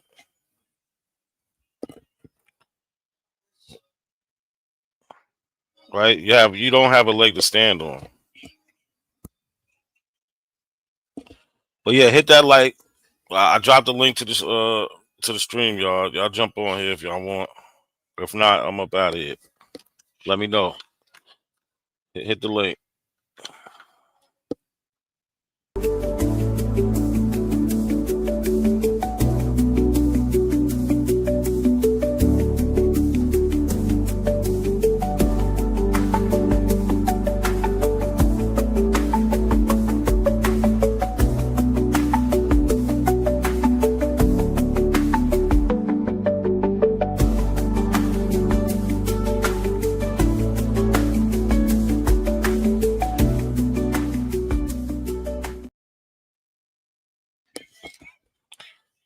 Oh, you ain't see the link? Hold on. What the hell going on? I thought I put it in there. My bad. Let me see. Oh, I never pressed send. Ha ha. My bad, yeah. I'm a little rusty. I'm gonna get it back together. I'm a little rusty.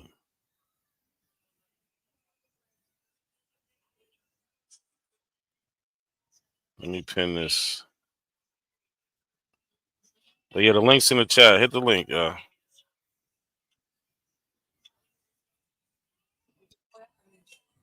Joyce got her body done. She got a BBL. The trainer Joyce, she got her face like this stuff. Sean P, what's good, Brody? Man, not much. So they wanted you to come over there so they can just cast doubt on information that they're unfamiliar with. You could tell clearly that they hadn't read anything on Clotilda. So the right thing to do is just to sit there and make claims about a source without even freaking reading it. That's what they do all the time. You see, he was just bouncing around, like just saying words that didn't even, you know what I'm saying, just rambling, like. And Sister Bethy, like, yeah. She don't even know what's going on. They're saying they abolished the slave trade in this time, so how was they able to still get slaves in? Like, bro, like how many times we gotta tell y'all or teach y'all about it, like real shit? Like the illegal slave trade was a real situation. It has a date just as well. That's why they say the slave trade lasted up until the Civil War, because they were still sneaking in. Those ships, every ship that you named that was a part of a certain era of things was were all schooners. Did you notice that? Yeah. Like every ship, because there was a reason for that. They were faster than those military ships and things of that nature. And I didn't read it, but in William Foster's account, he talks about almost getting caught a couple times and having to speed away from other ships and shit like that. So, you know what I'm saying? Yeah. So you know, I did a presentation on the Masi. It was about a few years ago about the slave ship. And in that presentation, it's a first-hand account, and it has a journal. I mean, not a journal. Hold on. Yeah, dude, it's got the journal of this the slave ship James, and day for day it goes and it provides everything. The point of me saying that is that, like, a lot of these sources, when they talk about the slave trade and ships moving around and pieces moving around like that, the illegal era is the era of all the evidence. What I mean by all the evidence is that, like, even when they abolished something, they still had stuff going on. So for people who suggested otherwise was really out of ignorance, and they don't know what's going on with the whole movement. So I think that it's very important for people to fully understand. But also, when people be like, "Where's the ships? Where's the ships? Where's the ship?" Which ship you want to see? You want to see slave ship Hare? You want to see slave ship Jesus? You want to see which one you want to see? You want to see these schooners? Like, we walk y'all through that whole process, bro. We know what happened to those boats.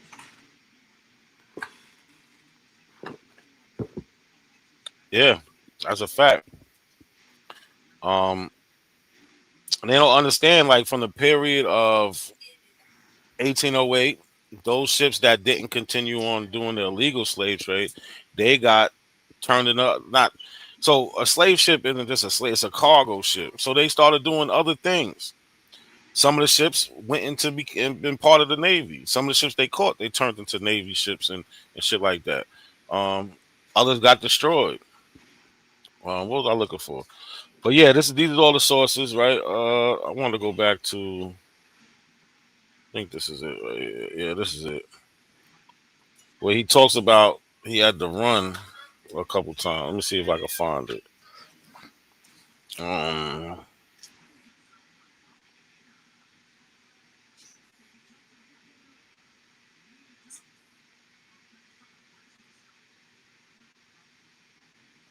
Oh, here we go. On April 14th, sighted the island of Togo, Cape de Verde. 2 days later, came to anchor at Porto Praia, Cape de Verde, while running to land at Togo. 8 a.m., we sighted a Portuguese man of war running for us. We changed course to get away from her, not wishing to be boarded so early on his voyage, as he would follow us for capture.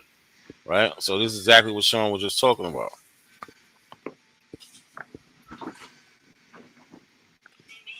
So, and we mentioned this shit before, Sean. Like, I mean, like maybe a year ago, where you had the West African Squadron and the African Squadron. One was the United States Navy trying to stop the traffic from United States. The other was the British Navy Right. from Africa. And the other one was the British Navy trying to make sure that these people ain't leaving with Africans from the coast. You know what I'm saying? The British was successful a few times, but the schooners could get away from them. Mm-hmm. And they said they only was able to catch maybe 1% of these ships. So yeah, they was fast. It wasn't that effective. You know what I'm saying? It was 1% or 10%. One of it. Yeah, the ships was fast. They was faster, and they would pack a lot less. Sometimes they would try to. It's for that reason. So when you start seeing 60 or 70 people on a ship, it's for that reason. I'm about to pull up something. Slave ship Brooks. Slave voyages. Just let me know when you're ready. All right, hold on.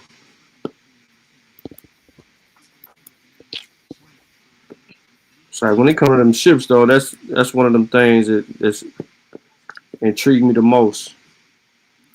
So this ship ran for a few years. Hold on, you sharing it? Hold on.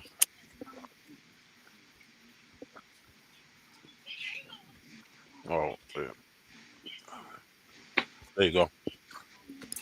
All right. So here you go, right here. You got the voyage ID, the name of the ship, the flag vessel, Great Britain, coming out of Liverpool, 1781 constructed. The tonnage of the vessel, it measured, and all of that is right here. Here are the names of every enslaver that was on the ship. Investors. Look at that. Investors. All right. They returned to Europe or Americas without obtaining slaves. No slaves embarked, none captured. You see this? Mm-hmm. Right? So they was hunting. Captives intended to be purchased at first place was 453. And here are the sources for that. Like people be like, yo, yeah, you ain't got no evidence for. Yeah, they do. Liverpool got a shitload. This was 1799. Look what your boy said. Look at the screen. Oh, hold on, I can't see. None of this is credible until you show the peer review. What? Okay. He just throwing that word around. You see that, right? Yeah, he don't know nothing. He don't even understand what a peer review is. But so I showed Barracoon the book, right? Yep. That's been put out there. Did you hear anything about people saying that Cujo isn't a real person and his story is fake? Never. Like academically. Never. Never, right? Never. Do you think people reviewed that book? Absolutely. So what is he talking about? Right? So are you gonna have a peer review for a news article in a contemporary news article in 1860? No, that's not how it works. Nah, they all familiar with what's going on. Yeah, and it's a primary source. Like he talking about a peer review. This isn't a study being done. You get what I'm saying? Like he just Yeah. don't know what the fuck he talking about. Like, Nah, he don't know that. like I showed two news articles from 1860 talking about the Clotilda making it back to America. You don't like what do you? Those are primary sources. He's just saying anything. This niggas are like, yo, Vino, you show how much you're not smart every day, bro. Every fucking day. So I'm still showing the same slave ship, right? And then of course this time they got people on this one. And they telling you everything where they go. So like when people are looking for actual records, when I tell you that Liverpool have records, Liverpool got records. Yeah. And they telling you where they going with these people.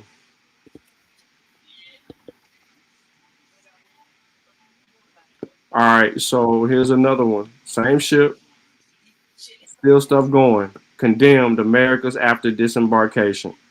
Slaves disembarked in Americas. It's right here for you, coming straight out of the Congo to the Americas for you. Now, one of the reasons why I'm showing this particular ship because I have this book about the slave ship, Human History by Marcus Rydiker. And in that, he's telling a story about this ship. Not only this ship, but there's others. There's this one's the Brooks. There's even the reason this is important, and I'll go ahead and tell y'all. This is important. This particular story right here is important because there's a resurrection that happens on this ship. This is one of those ships where a rebellion just jumps off. So there's more to the story behind this particular ship than just showing you this record. And for people that don't know, you actually can get into it. But if you just pull up the Brooks Resurrection, you'll find it. The slave ship Brooks Resurrection, you'll find information on it. And there's many people that tells that story, but that's one of the many books that I actually have regarding slave ships. Do this, I'm gonna bring up another ship just for fun.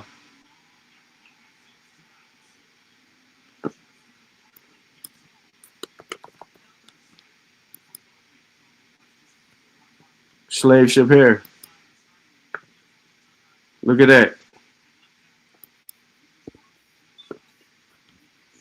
It's another one of those ships. Let's get into it. Shipwrecked or destroyed after disembarkation. This lets you also know that this ship was doing what? It was doing something in an illegal era. Yep. Look at that. Crew on the outset, crew of the all that right here. They ain't paying. They give us that. He's all right. So here's the other part of that. Hey. What kind of ship is it? Schooner. They got to get going. God damn. All right, hold on 1 second. So this one up there, where you at? Coming directly out of the Congo. Mm-hmm. Yeah, a lot of them left from New York. Yeah. Year captives landed 1863. So in the chat, when I said something about New York and the illegal slave trade era, when I had made mention of that, some people could have turned their nose up at it, but here's the ship that backed me up.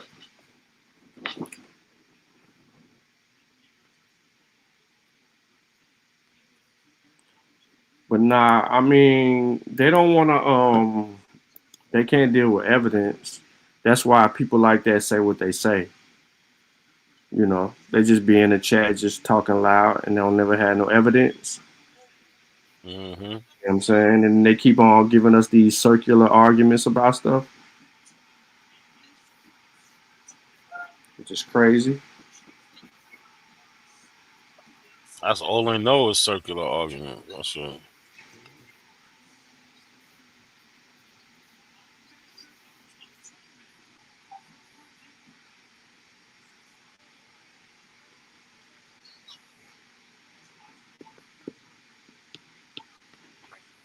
Yeah, we see you in there. Look at them. I mean, it's only that's why certain people kind of stay clear of the real evidence because they ain't got an argument for it. What they do is they propose these alternate theories, like I told y'all earlier about um, pseudo skeptics. You know what I'm saying? They arguments are always just ask questions to get out of the bill. Proving something. Yeah, or gaslight you. So the majority of the content being mentioned in this particular conversation by someone in the chat is always going to be gaslighting because they don't like to deal with the actual evidence that's being proposed. They don't even understand what evidence is at this point. Nah, they never have. That's why I always ask them. And that's me not even trying to be funny. Like I know they just don't understand what evidence is because the shit they bring forth don't be evidence, right? Nowhere near it. It's just somebody saying something. The shit we bring is actual evidence, firsthand accounts, things like that. And then they try to flip it on us. Well, that's just somebody saying something. No, the difference is I'm showing you somebody that says something that went through it. You're showing me somebody that's just saying it, not having no source attached to it. 100 years later, it's not the same. They just don't know what evidence is. That shit is sad. I don't think they have an interest, to be honest. I don't think there's an interest for it. Because usually when you want the truth and you're trying to seek the truth, then you're gonna challenge that. You know what I mean? So that's why you got certain people that always talk about in the chat they're off subject, which is another reason that I told you about these skeptics, these pseudo skeptics, because they will say something and then hurry up and move the topic. Mm-hmm. You know what I mean? So they don't have to show no evidence for or even argue about it. But I don't know how two people who don't know anything about Clotilda can sit on a panel and then try to go through something they ain't even got information on. That's just weird. I don't even understand it either. And they ain't even give no information about it. They just yapping. Like, and I could have went way deeper into it. And Yeah, mind you, that was just like an 8-minute conversation that they was having. I was able to show all these things about it. You know what I'm saying? But there's so much more. Like, even from the people that's living today. You know what I'm saying? Like, I could have just went on and on and on about it. Like, how they have that continuation of culture. You see, they was over there pouring the water like Ashe. You know what I'm saying? Like, yeah, they know who the hell they are. Their grandmothers told them. You know what I'm saying? Like, that's some real grandma said shit over there. Not the Abbo shit that they be doing. everyone in the chat delusional in them. Yeah. He need help. You know what I'm saying? Circular stuff. Show us the source that says that black people was in Panama before the Spanish arrived. Where's the source at for that?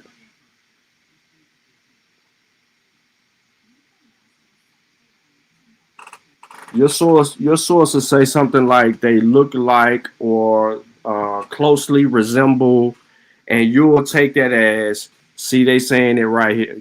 You can't do that, because your source will turn right back around and say something totally different on the next page and be specific. Or they'll say, they think they're Ethiopian pirates. Right. Why are they not speculating that they're Indian pirates? Right? They'll say, oh, we think that some other white people left them here. You know what I'm saying? Or some crazy, like, well, he'll question that. Well, how do they know that? Well, this is your source, and this is coming out the same source that he's bringing us. He got so many questions, like, yeah, they beg the question. Yeah, he's talking about. He said found because they found them here. They didn't find anything. Did they find America? Was America found? But he don't understand. Since the first time Africans, black people stepped foot on in the Americas, they started running away. He don't understand that part. Yeah, Right? So, it's a comprehension problem. like, even when they first brought them to Florida, I mean, what was it, Georgia or South Carolina, whatever. When they brought them in that area, what'd they do? Run away in the 1500s. So we can't just sit there and assume that all of them died. Like, no, they know how to live off the land. They probably ran into some Indians and started fucking like people do. But I don't even know what his argument is. Like, he just, I said, he told me white people found here are Indians too. I don't know, bro. These niggas, Yodi, Vino crazy. Bell, you're gonna fall. Stop.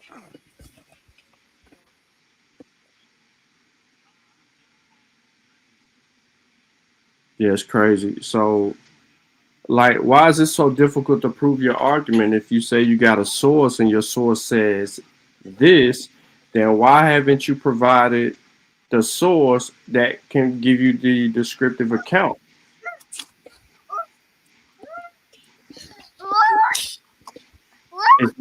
It's not something that's challenging to do.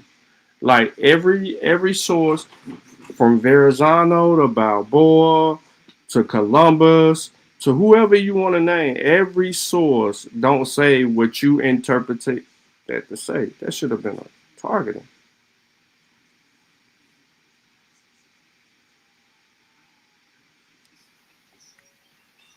Yeah, Lucky. He need to throw all his book away. He said, read my this is what Melanator said. When I went to Panama, the indigenous people had parts of their bodies painted black. I saw it, but they not black. Yeah, just they've been doing that for thousands of years at this point. Because when the Europeans first got there, they said the same thing about them. That they paint themselves black. They keep doing that though. But remember, I already showed that, like, when I was giving a description of Columbus's attestations when I was dealing with Yodi. What happened? I showed them. Your boy Vino just pulled up. Let me pull him up there. Yeah, that don't mean nothing to me. I know it don't, sure. Hey, what do incest mean? See? See? That's why I said it don't mean nothing. I'm not, we're not answering silly questions like that. Not you a coincidence. What do incest mean? Listen, Vino, that's a question you could have looked up that word before you came up here. I know you ain't come up here for us to I just answer want to that. make sure that you know what it means, right? Why would you have to make sure of that? Because how is the people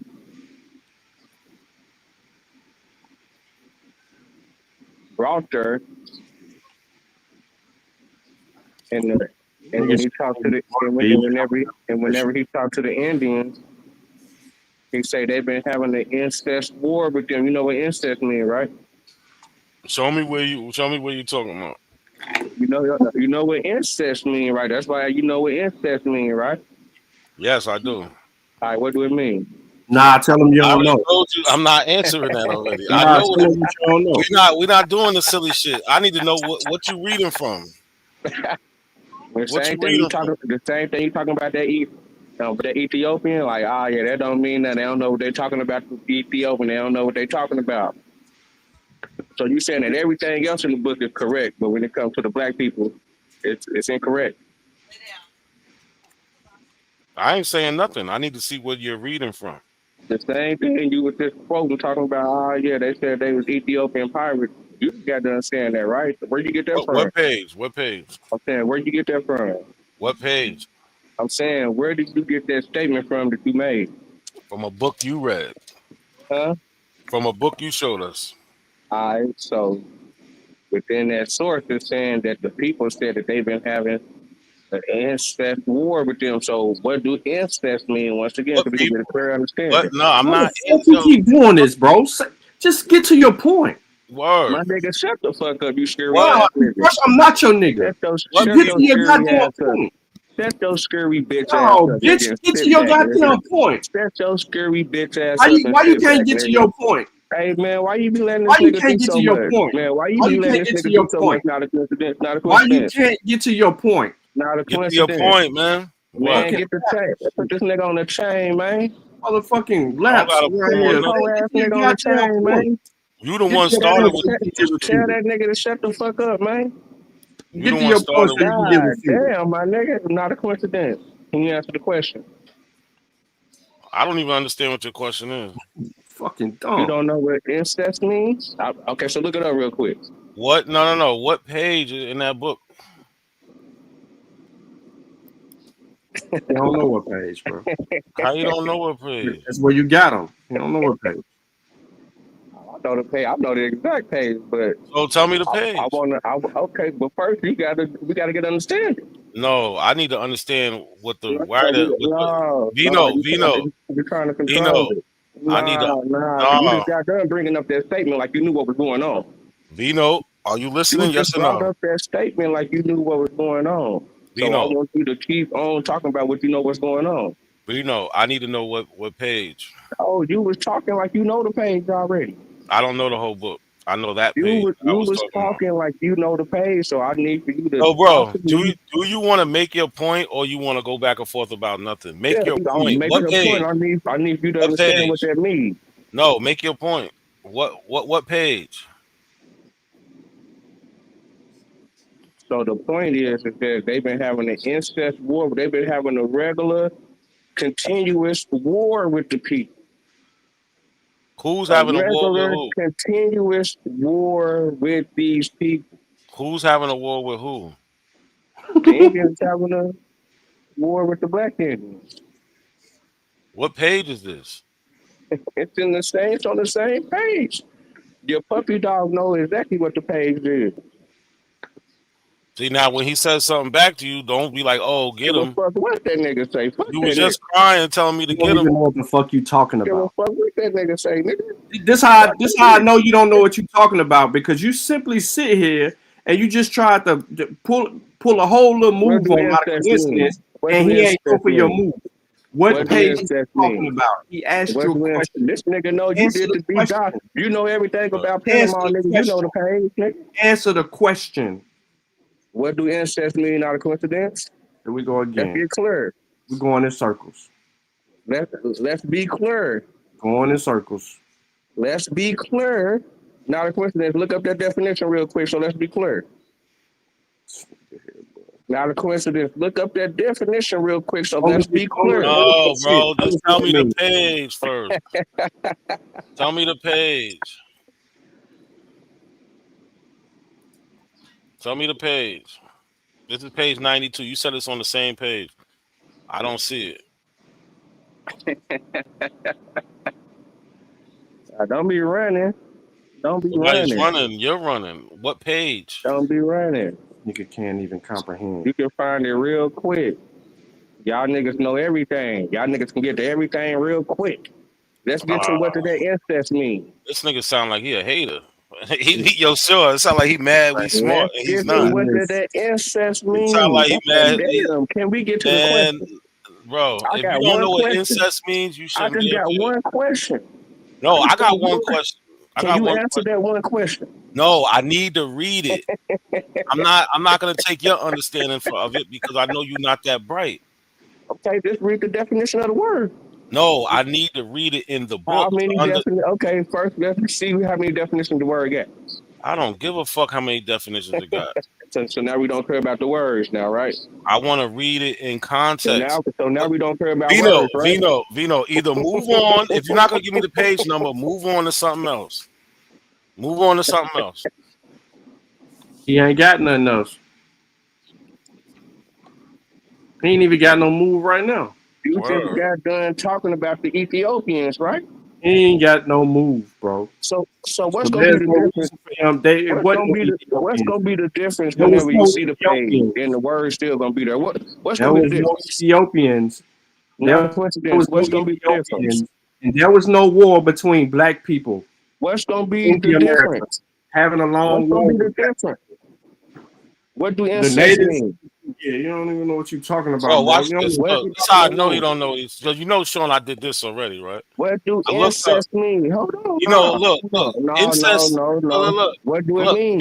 Vino, be quiet. I couldn't even find the word incest in this book. So now tell me what page you talking about. That's how I know you don't know what the fuck you talking Man, about. spell the word, man. The word is INC. This nigga's retarded.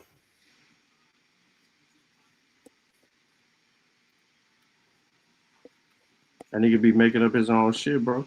This nigga's really retarded.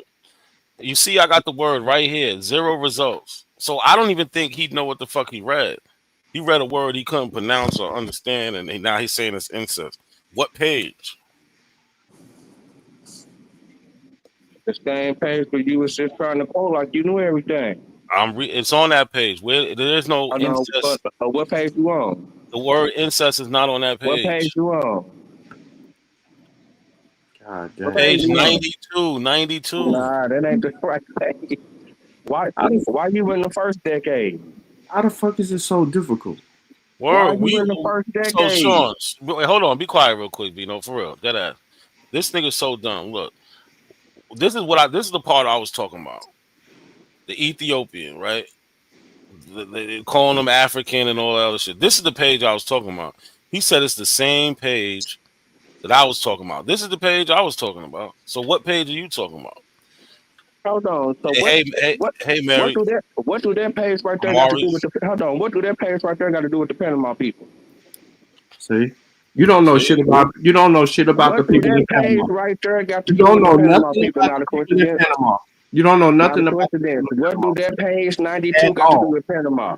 You don't know nothing about the people of Hey, Panama. you know you Just fucked tell up, me right? out This your guy's mouth. a You know special you type of fucked up, slow. right? You don't You know know you nothing fucked up, about the right? people in Panama. You know you fucked up, right? You know you fucked up, right? He's a special type of You know slow. you fucked up, right? You know you fucked up, right? Bro, what do Hey you yo, want? You know you fucked up, right? not a coincidence. He ain't finna say nothing, bro. He just trying to test the water. What do page 92 got to do with Panama? Not a coincidence.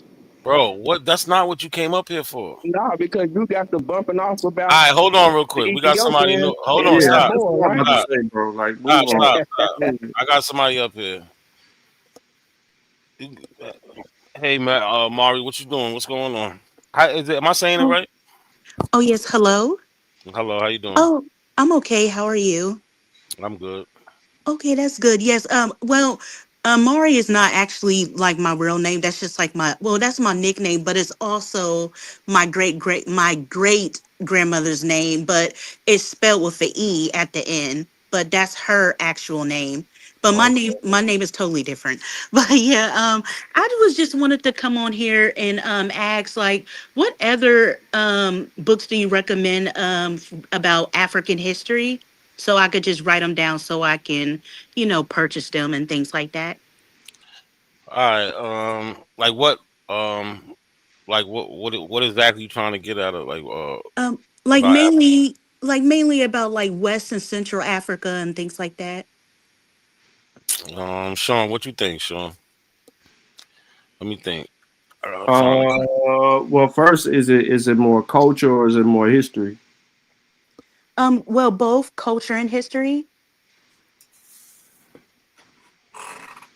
Oh,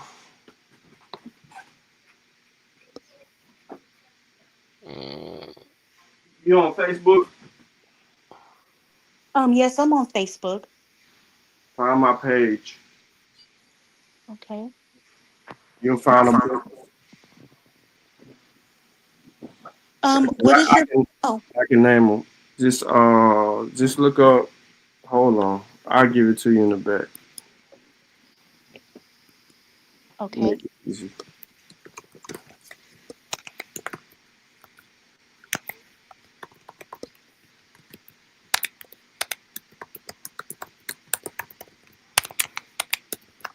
Sean typing harder than motherfucker. Yeah, man. Just look that name up right there. So on Facebook. Um that and then you just go in my images and then it's books. You'll see all the books. So if it's cultural, you'll see it. If it's history, you'll see it. Oh, okay. Okay. Thank you so Because much. you can't just name like one book because let's say for instance if you're trying to learn more about some people that you're connected to in West Africa, those books are going to change. So you see what I'm saying? So like Yes. if, instead of it being broad, it'll be narrow. You have to narrow it down. So then you can get into the cultural nuances of the people and things like that. But that'll be some. Plus, that's the best way I could give it to you. It's too many books. So I just got the books. You'll see the pictures of the books, and you just go through there. I don't need to promote my book. What I need to promote my book for? I mean, you can get the Spills of the Mossy. That'll take you places if you don't have any of them on the same tree, different branch. Because there's some cultural stuff in there that'll also lead you to other books that are still on my page um, as well. So yeah, but you got to go get them in the same tree, different branch. Hold on, I can give you that. And a lot of these books that are written, you will see that'll go from there. I'll put that in the back. But not a coincidence. There was no reason for him to even do that. Hold on, let me see if you can see this real quick, because it didn't show during that build. But let's see if you can see. Yeah, you should be able to see this. Share my screen real quick. Okay. Yeah, I can. Yeah, I can see it. I opened the link. Okay. Yeah, there's books on there too. Okay. Those are written by me, Kofi, Vaasa in the chat, Sutek, Chavis. Unc is in some books. So you just gotta look through the books though. But if you look at Spears of the Mossy, it's a 4-volume set. That definitely got history and culture, and every one of those volumes got history and culture. So, and then there's some other stuff that you might find interesting. Oh, okay. Well, thank you so much. I really appreciate it. Yeah, you're welcome. Next, share my screen, bro. Yeah, Sean's the one. When it comes to the continental Africa, I go to him. My main focus is more on the Americas and what happened to the Africans when we got here. Okay. So if I need to know African history, I'm going to Sean. Okay. So you in good hands right now. Okay. Thank you. Sean, you up? Yeah. So in the bill with dude, man, um, you couldn't see the slave ad, and people was wondering about the slave ad. So I wanted to show the actual slave ad. So I'm gonna make this a little bit bigger. Um, What? When I was showing it, they couldn't see it. nah, not you, not you. Uh, Nah. When I earlier today. earlier. Got you. Yeah. So this is here I go right here. So this is the slave ad that I was referring to. Now to be specific about it, this is what it says. Run away from the subscriber on Tuesday last. A Negro fella named Sam of yellow complexion, 5 feet 10 or 11 inches high, about 45 years old, very plausible and artful. It says a jobbing carpenter and well known in Charleston. His wife is on John Islands, where it's supposed he will endeavor to go. So they saying he run into his wife. Sam formerly belonged to the state of the Humphrey Summers and has a brother that belongs to David Dees in Charleston. The above reward will be paid for yada yada yada yada yada. So it is not only the ads, the not a coincidence show, but there's other slave advertisements that also go along the likes of these people and knowing where they come from. That's just me dealing with stupid stuff, but I wanted to I just wanted to show that slave ad while I had this thing up because somebody asked me about it. Is there something else? Nah. So you got to be real careful with people when y'all talking to them because they making up shit left and right. Ain't nothing we can do about it. And when you give people primary sources or primary sourced information, and then they want to act like it don't exist or they want to cast doubt on the primary, then it's at that point they ain't trying to get with nothing. They just trying to talk their shit and run their little 1-2. And like I said earlier about the skepticism, the pseudo skeptic, it's what they're designed to do. Like, Buddy came up here, he wanted to establish that the opponent made a claim, so he wanted to say that not a coincidence made a claim or something or was talking about something, and then he wanted to frame an argument and then run away from it by just kind of like beating around it instead of getting to his point.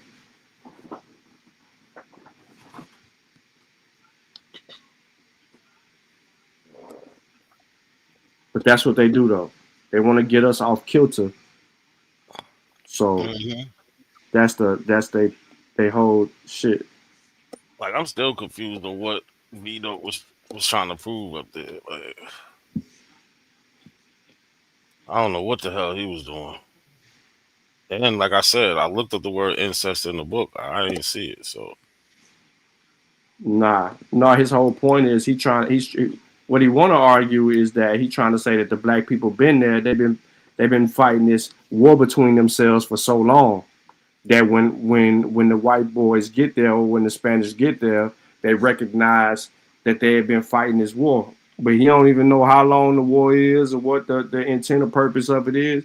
He ain't giving the account because soon when you're dealing with history, you got to give the account, and he ain't trying to do that. nah, not at all. Like you were saying before, he don't have. Well, you were saying it on the debate. He has no methodology, no chronology. Nah, no, at He all. just a bunch of jumbled up shit in his head at this point. Well, my peoples is Abraham, and then my peoples is the Cudgels, and then my peoples is John Horse. We the Black Seminoles, we the Maroons, we the peoples that been here. We are the Native American peoples. You see what the definition of Americans say? It say we's the first peoples. We the peoples that they sing when they arrive here, and those are my peoples, and we ain't no Africans. And then the next day, he talking to you about his granddaddy being from Mali. Yeah, that was crazy. We ain't no Africans. We ain't no Africans. We ain't no Africans. And then there's a clip of this Negro again for the second time, claiming that his granddaddy was from Mali. He's doing the same thing that the other Abos do and try to claim the fame of something that he feels like was great. Like he think that the Mali's empire is great. He do. He think that. He don't know what transpired in Mali. All he know, Mansa Musa tied to it. He don't know shit about Africa, but his granddaddy is from what DNA test did he take that told you that he was from Mali? No, He ain't that's what take he's saying. He said that his grandfather took a DNA test. which DNA test? I don't know. I don't even think he know, but he said that he remember it said Mali on it. Nah, that shit don't say Mali on there. Nah, it probably did. Nah, it didn't. Why you saying it didn't? It didn't. He ain't got a damn test that's gonna tell him that Mali say he don't know. What he gonna say? He can't tell you what test. But he told, listen, logically speaking, the man said his granddaddy took a DNA test and he seen Mali on it. But he can't tell you what kind of DNA test it was that his granddaddy took. Mm-hmm. But if you looked on it to see that Mali was there, how the fuck you didn't look to see what kind of test it was that he took? It says it, the same place that you see Mali on there. Yeah, at this point, I don't know, Vino. I don't know about you. It's just crazy. Like you making up stuff for no particular reason. You just running and running and running and running and running. So anyway, when we're talking about historical accounts and we have the evidence for the historical accounts, there's no way that you thinking casting doubt on a historical account is going to supersede the actual evidence. Why? Because there's a mountain of evidence that you got to overturn in order for you to cast doubt. You just trying to just be skeptical about something. That's personal. You just being skeptical about something. But that ain't helping the situation at all because you're only speaking on one side of the argument at that point.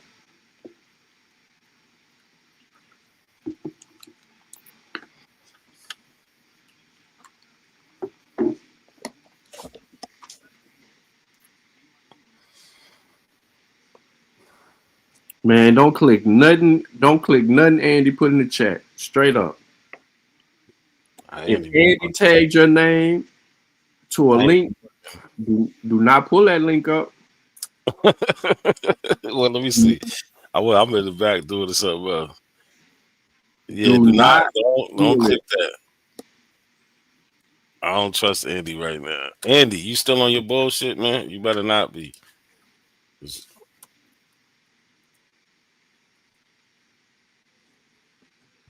Don't pull that link up.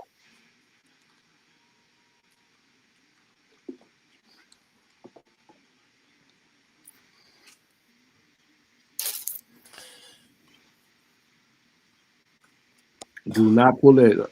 Don't pull it up. Ain't nobody else pull that link up. Don't be the first one to file for it.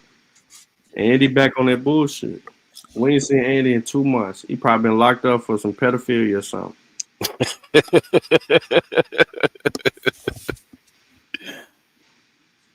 Andy, I'm about to take your wrench, man. You better stop.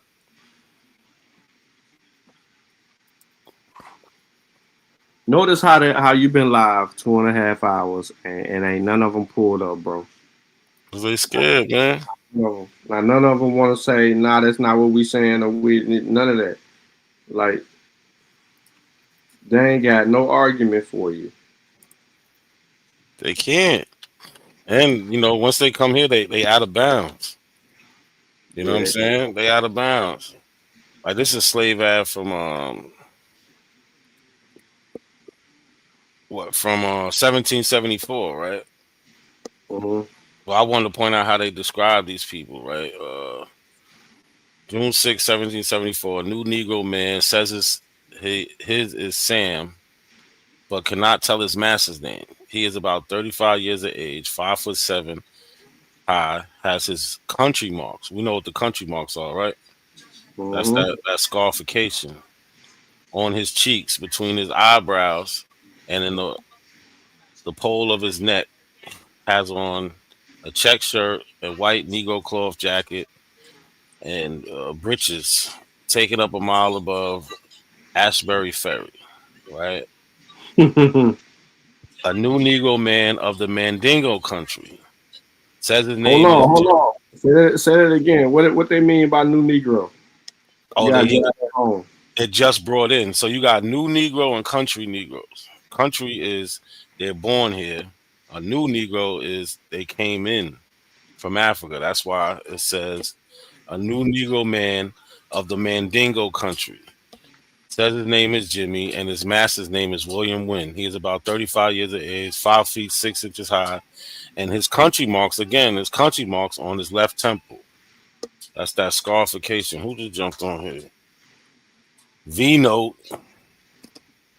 Yeah, he gonna come back. He gonna come back. But so you telling me it's the same type of people that got off the ship and learned how to speak the Indian language and mastered the Indian language? Is that what you telling me? Indian language.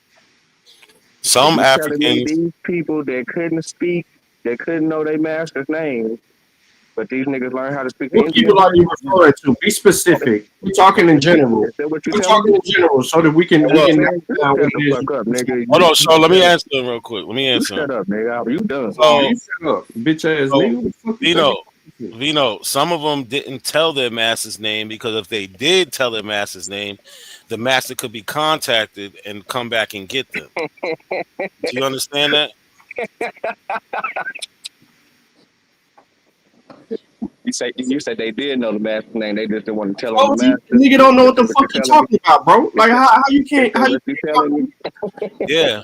nigga That's like yo, this nigga can't even fucking You yo. don't understand nothing. So your master could have been a real bad person. And that's not somebody you want to go back to. That's just it. Nigga, if you So running away, if you running from slavery, nigga, why the fuck is you telling on yourself? exactly. And since he's caught, he could be resold again if he's not reclaimed in a certain amount of time. So So why the hell is y'all believing every slave captain to say that that's his slave? Yeah, this nigga said, "Yeah, we ain't who's believing job? shit, nigga. We got Word. evidence. So what the fuck Huh? is you talking about? We ain't What's the believing evidence? shit. What's the evidence? We ain't believing shit. We got How do evidence. you have We ain't evidence believing. I that want they you the to slave? understand. We ain't How do believing you shit. have We got evidence that evidence. they the You slave just owner? put it on the screen. We got How do evidence. you have Why the what? fuck Because of a is slave believe act? anything? Because It's of a a slave primary act? on the Hold on. screen. Because of a slave It's a act? primary A on the police screen. report? A It's a police report? primary on the screen. That's a police It's a report. primary on the screen. Hold Why the on. fuck I you thought you believe it? said. We got a Hold on. primary on the screen. I thought you said defund the We got a police. primary on the screen. I thought you said defund the police. What? I Yo, thought you said what does that have defund to the do with police. Yo, history? what the fuck, What bro? does that have to do with history? Why? Nothing. Okay. So you believe every police document for back in the day? This nigga stupid as fuck. Is that what you're telling me? This Listen, nigga stupid. That you believe every slave trader what he said what? What the because he fuck? said it? They're advertising Man, you about shut the fuck runaways. up, my nigga. I Yo, ain't talking bitch, to you. shut I the ain't talking fuck to your up. Yo, scary ass Hey, Vino, nigga. no, nigga, I'm I on a ain't how talking to phone. slow your are you? scary ass nigga. Yeah, Vino, fuck you. you acting real slow today, bro. Man, you couldn't even answer my question about the incest. You all on page 92. What page I said, 92 got to do like with I said, Panama? this nigga don't know what context What is. page This 92? nigga's Yeah, the cherry context. picking What? ass Yeah, nigga. Oh, the context change. What page 92 got to do with Panama? nothing. I'm looking for the word incest. No, you brought it up like you knew what was going on in Panama. Nah, What they got to you do with don't know Panama? what you talking about. You came on the You panel What talking they like you got a to do with referred to the Panama? book. You referred to the book about incest. That was you, not me. So I'm looking through the book looking for it, and I couldn't find it. So I think you was lying about that. Because nowhere in the book is the word incest. I think you read a word and you didn't know what the fuck you was talking about. And you still couldn't tell me what page it was on. Like you keep trying to come up with these fake ass arguments. This shit is ridiculous, Vito.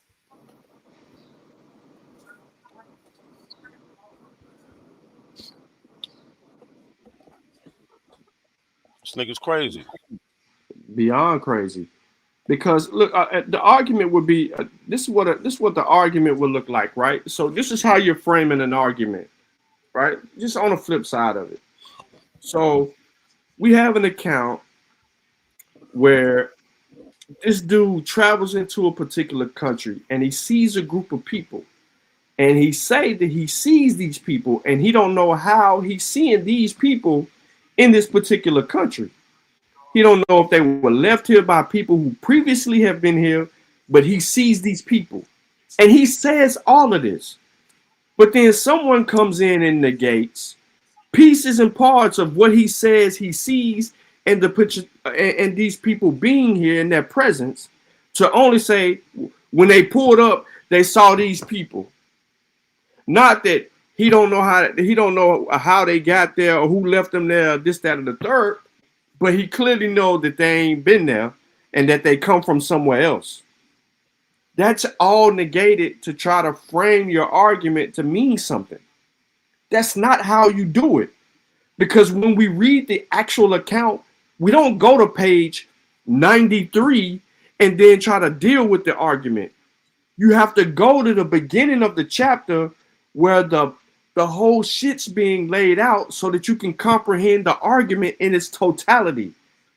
When you start trying to cherry pick something, you fuck around and you find out how fucked up you are. So, Vino, are you there?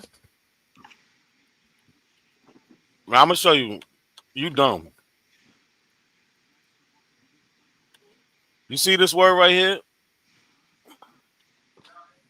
Sean, you see that word? Yep. He read that and thought that said incest.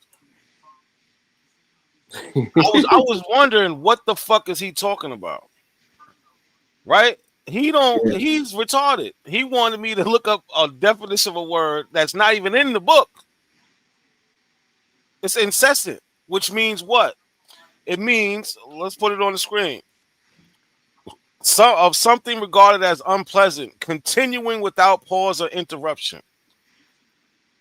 So he's reading shit and do not know what he's reading. Continuing without pause or interruption. Why is he asking me to look up the word incest? When the incest war was they having? Not no incest war. Why say it? It don't say it. Look at the screen. What did it say? You don't see the word highlighted? This nigga dumb. This nigga dumb. It says, leaving some of his companions who have fallen ill from the incessant fatigue and hardship to which they were not in. No, go right above. No, go right above that where it says. It's the same word. Same word. Nah, don't know. Why you going? Nah, we It's talking the about the same- war. No, we talking about the war. We talking about the war. We talking about the war. Look. What they mean? What they mean by it? It don't mean incest. That's not What do incest. it mean by it? War I with just- Negroes. Nah, hell no. The natives, Hold on, the look, natives the had word a don't mean that? continuous war with the My bad, Negroes. bro. Look on the screen. Okay, so what do you mean? Read it. You read the screen. You're gonna learn. Read. Continuing without pause. Why are you having me look up incest when incest is not the word? So what's the word on there? You dumb motherfucker. Incessant. Look, Okay, listen. incessant. It don't mean incest. Okay, fuck the incest. The Incessant. incest. Okay, the incest. What do the incessant mean? Incessant. What do the incessant mean? Are you this slow? Can you read? Okay, so if they had a continuous war, what do that mean? No. Why would you having me look up incest? Why did you want to? Why did you want to? Why did you want the word? Because I thought that's what the word says. Yeah, because you don't know because you this slow. So when we look up the word, what do the word mean? We just continuing without a pause. So if they having a continuous without a pause war, what do that mean? You're not allowed to ask questions no more. Make your point and don't ask no questions. Yeah, I mean they was already there, already having wars with these people. And matter of fact, Robert Lee said, I want y'all to show the source where it said that listen. Matter of fact, I want y'all to show What the you up source. here for? I want What you y'all up to here show the for? source. What you up here for? Show the source. What You don't even know what he for. Because remember, what you up here for? No, Sean. Remember, the first thing he came up and said is, what's the definition of incest? So his whole premise. I thought that was the Nah, word. you're not a coincidence. His whole premise is You're not a coincidence. Read where it says the Spaniards found Negro slaves in this province, and then go to footnote 1. Yeah, I know. Yo, Knack, don't let them off, Knack, without going to the we footnote did this 1. already with him. It's a continuous without a pause war. Now, what does it say right there, Knack? What What does the footnote say? It says What it this say? mysterious fact has been Mysterious. asserted by No, too many mysterious. authors to be refused Mysterious. credence. Mysterious. The author's explanation of Mysterious. the existence of these Africans in America is possibly the correct one. Possibly. They not. He Possibly. don't say they're Indians. It says the Possibly. existence of Nigga, these they found them. Africans in They found America. them. Hold They on, found them. time out. They But found them. yo, not a coincidence. Not They a I found know. coincidence. them. I already Go know. to I'm about to. They footnote found them. 2. What year is it? What year is They footnote found 2? them. Hold on. Nah, show me that. 1513. Show me the source where the white boys that brought these black people over here. Show me that source.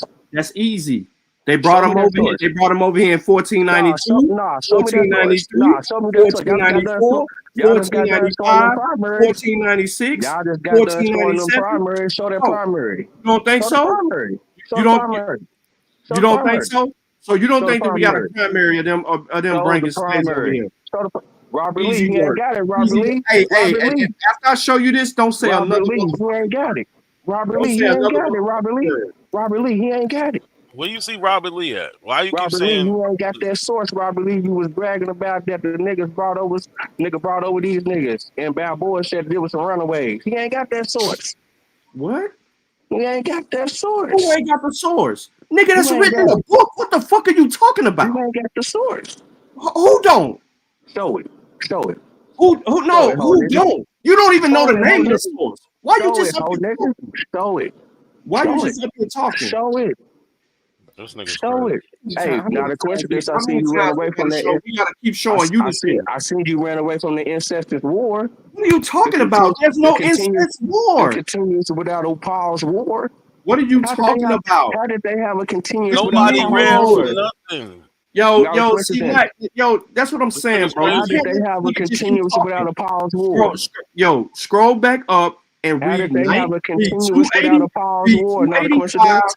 read Not a coincidence. 285, Not a and coincidence. How they had that 287. war? Not a, Read 285 to how did they have that type 287. of war? How This did is they the have that type of beginning of war? it. Not a coincidence. This How is did they the have that beginning type of of it. war? This is the beginning of How it. did they have? Now they can So say the beginning. Now they can say the no, beginning. They not can a say the beginning. coincidence. They can say the beginning. They can say Not the a beginning. coincidence. Put They them can in say the the back beginning. They for a said a second while continuous I read regular. this to the Yo, audience. Vino, They you said a gotta chill out. continuous. Nah, fuck that bitch ass nigga. They said a Fuck your continuous. mother, you stupid motherfucker. You always got something to say, nigga. Then you try to run up here with these silly ass sources. Vasco discovered that the village of Caracor was stained by the foulest vice. The king's brother and a number of other courtiers were dressed as women, and according to the accounts of the neighbors, shared the same passions. Vasco ordered 40 of them to be torn to pieces by dogs. The Spaniards commonly used their dogs in fighting against these naked people, and the dogs threw themselves upon them as though they were wild boars or timid deer.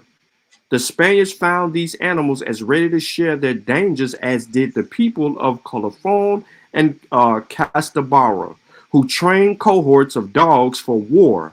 For the dogs were always in the lead and never shirked a fight. When the natives learned, listen to, they're being descriptive here. When the natives learned how severely Vasco had treated those shameless men, they pressed about him as though he were Hercules, and spitting upon those whom they suspected to be guilty of this vice. They begged him to exterminate them, for the contingent was confined to the courtiers and had not yet spread to the people. Raising their eyes and their hands to heaven, they gave it to be understood that God held this sin in horror, punishing it by sending lightning and thunder and frequent inundations which destroyed the crops. It was likewise the cause of famine and sickness. The natives worship no other God than the sun, who is the master and alone worthy of honor. Nevertheless, they accepted instruction and they will rapidly adopt our religion when zealot teachers come to instruct them. Their language contains nothing rough or difficult to understand, and all of the words of the vocabulary may be translated and written in Latin letters, as we already said was the case in Hispaniola. They are a warlike race and have always been troublesome neighbors. The country is neither rich in gold mines nor does it possess fertile soil, being mountainous and arid. Because of its precipitous mountains, the temperature is cold. and the chiefs wear clothes, but the bulk of the people are content to live in a state of nature.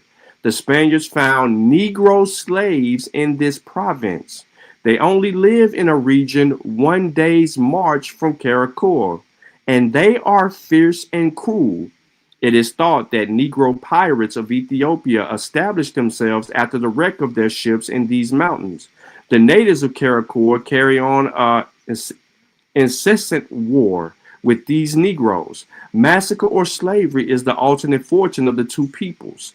Let me pause real quick because he keep trying to bring up this incessant war with these Negroes. But if you go back to the source that I gave y'all months ago, which talks about the Maroons and giving up those primary accounts of those Maroons, I'll get the book for you, and then I'll tell you about it in a moment. You'll understand why there is a war going on between them and the natives. The source clearly says the natives of Karakor carry on an incessant war with these Negroes. Massacre or slavery is an alternate fortune of the two peoples, leaving some of his companions who had fallen ill from an incessant fatigue. So now a continuum fatigue is transpired, meaning the sickness, they getting sick, smallpox, shit like that, and hardship to which they were not, I guess it's supposed to say immune, but it says inured. At Karakor, Vasco, led by native guides, marched toward the summit of the mountain chain. From the village of the Poncho to the spot where the Southern Ocean is visible in a 6 days ordinary march, but he only covered the distance in 25 days after many adventures and great privations. On the 7th day of the calends of October, the Karakor guide showed him a peak from the summit of which the Southern Ocean is visible. Vasco looked longingly at it. He commanded a halt and went along the scale to peak, being the first to reach its top. Kneeling upon the ground, he raised his hands to the heavens and saluted the South Sea. According to his account, he gave thanks to God and to all the saints for having reserved his glory for him, an ordinary man, devoid alike experience and authority. Concluding his prayers in military fashion, he waved his hands to some of his companions and showed them to object of their desires. Kneeling again, he prayed the heavenly mediator, and especially the Virgin, keep going, Mother of God, to the favor of the expedition and allow him to explore the region that stretched below him. Let me pause right there. The dude is talking about two different people fighting. They make a clear distinction. To his recollection, what he knows people by, he mentioned it. Because he said the Ethiopians, he's still calling them African people. Vino, you're not African, remember? So the people Vasco is talking about, he's talking about African. Why are you stuck on trying to claim that they're indigenous and that they've been here if he found Africans there? And the author is saying that African. So I would like the audacity. Like I don't even get it because now it's like you just want to ask the question. Well, how does he know? Well, how come you don't have any sources that say there was black people here and they're not Africans? Because nobody is as stupid as y'all. Everybody knows that that's not how the history went. All right. So earlier, Vino had asked about he wanted us to show a primary. Wait, hold on, real quick, Sean. Hold on. Before you hold that thought, I want you to go into what you about to go into. But yo, he really thought that word was incest. I can't get past that. Yo, the chat was dying behind that shit. Like, yo, because I'm like, what is he talking about? Incest, like incest. Then I remember it was the incessant. Why you can't find a word? Yeah, I'm like, that word ain't even in there. He's like, what does that mean? So what was he trying to say? Like the Negroes was having sex with each other? Like I don't get what was his point behind that? But go ahead, so go to what you was about to go to. Yeah. So basically, he said we can't show a primary. Well, we've been showing the primaries, right? Because every time Columbus travels to the Americas, he has Africans on the ships with him. John the Black, or Juan, is an African. He was on the ship with him. Juan or John the Black never tells us that he saw when he testified among the people when they sent him back. When they sent him back and they were trying to talk about the cruelty among the people over here, what they were doing to the people. You want to pull it up? Yeah, I can I pull got it. it. I got Oh, it you though. got, yeah, you can pull it up if you want to.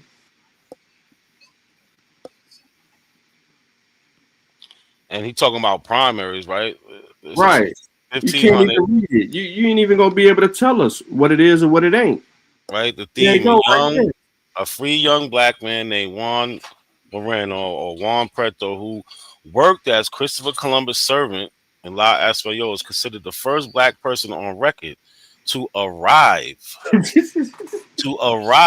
in the Americas since 1492, right? And here is the primary, right?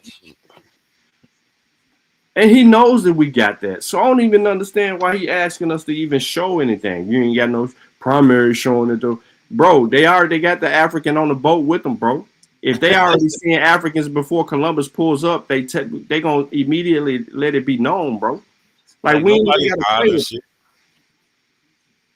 And it Nobody's keeps hiding going. it. Shoot. And they exactly, and they keep on. Then if we go to what's his name? What's the other dude name? The white boy, John Cabot. Shit, we can pull up John Cabot. He's saying the same thing when he giving his rundown. Like I don't even understand his whole approach on. Like he just like like he just rapid fire, but with no methodology behind it. Like Yeah, this is one of the first black people to be in the Americas. can't get around it at all. So I'm gonna do this for y'all in the chat, right? I don't know if it'll post. I think it should. I don't know. Not a coincidence, saying he ain't gave a nigga no stripes. What? Oh, I gotta go. I gotta fix that. Let me see. I don't So think I I could do can't. it right now. Yeah, so I can't post it and then y'all get it. Wait, what But you mean? You can't put a link? What you talking about? yeah, it says join the chat, but it won't let me post a link while I'm in the. You know how usually when I'm in stream, yo, you can just post this shit, but I can't do it. I ain't got no power over here, yo. I'm like a regular visitor. Word? Hold on.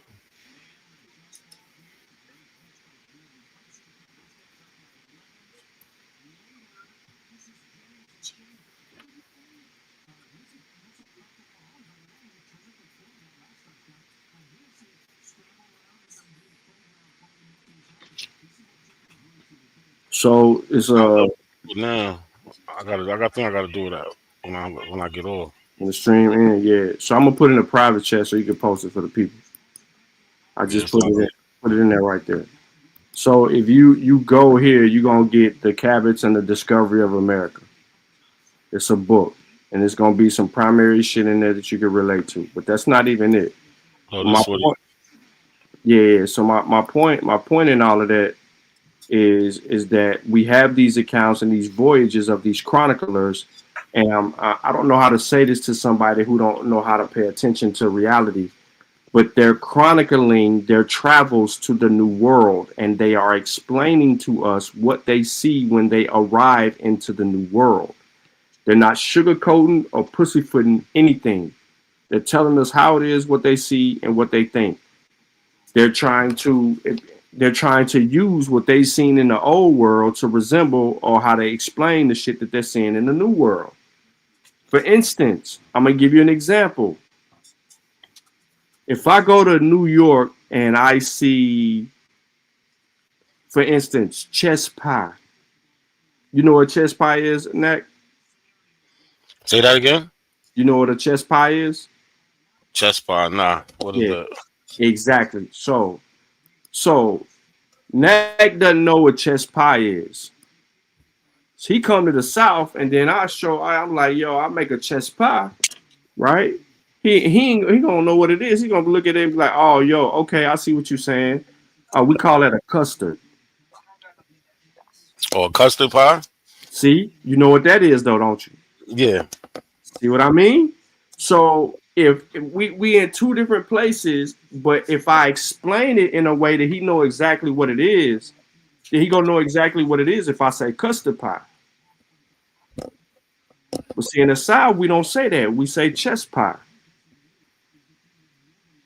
So if I'm trying to tell a story to some people that are familiar with what we seen down south, and I'm up north, and it's people that's up north with me that's from down south, I can say chest pie and it'll correlate. These chroniclers are using their worldview from the old world to correlate and explain what they see, what they seen when they arrived into this quote unquote new world for them when they're discovering during the age of this, they're discovering at this point.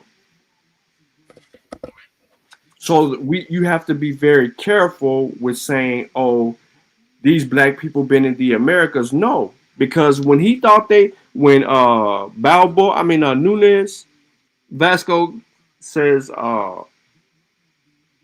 they look like the Ethiopians or whatever, he knows that they're Africans. He's telling you that they're Africans.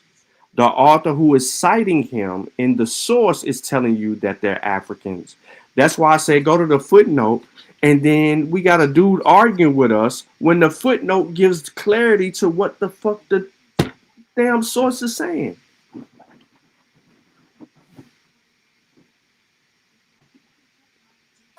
That's a fact, Sean. That's a fact. Like, how are you gonna go against what the author's saying, but you trying to cite this as a source? That shit will never. I'll never understand that. Like, I'm never gonna use an author or somebody that's not. If I'm trying to make a point that's going against my point, that defeats the whole purpose of using them. Shit makes no damn sense. Wow. And that's the easiest way. Yo, M. Davis, what you trying to say, bro? Rod said that never. Let's we not gonna pretend that never happened with the incest shit. Well, wow, Yeah, he said chronologizing.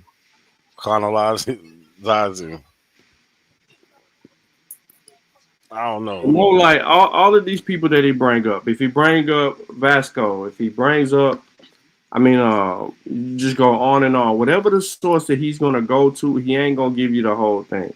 Oh, remember that book from he used to try to use with the picture from Sir Francis Bacon? Yeah, his history. About the Africans in the mountain digging for gold. Yeah, like it was black people, the indigenous. Yeah, look at the indigenous black people. When we go to the actual page in the book, see what happened is he got caught up. Somebody showed that picture, so he just took the screenshot of the picture, not knowing he's dealing with us that actually seen that book before. That was another failure of his. Like, bro, as soon as I seen the picture, I'm like, oh, I know where that picture's from. Went right to the book. Oh, look, let's read. Yeah, these are the Africans that we got from Africa. Well, these are the Negroes we got from Africa, and we got them in the gold mines. Like, and he's still just fighting it. Like, every source he ever showed us said that there was Africans. Every single one.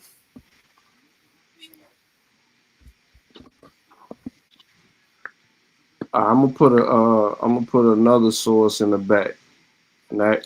Oh yeah, Davis. They definitely don't be doing that. Yeah, put it in the back. I got you. Chronology, yeah, they don't know what that is, bro. At all. And we've been trying to show them.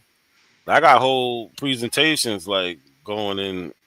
It's just going in time order. That's it's not that hard. Man, that we're being 15. Notice I keep saying this, and I don't understand how y'all ain't picking up on this. Y'all remember I was teasing them about this months ago when I kept saying is what comes first, 1492 or 1513? Mm-hmm. Oh yeah, I know. I tried to point that out to him yesterday. Cause it's like I'm like, bro, you bring us some shit in 1513. No, I think he was in what was it? Yeah. So 1513. I'm like, yo, that's 21 years after Columbus came. And once Columbus came, they kept coming. Right.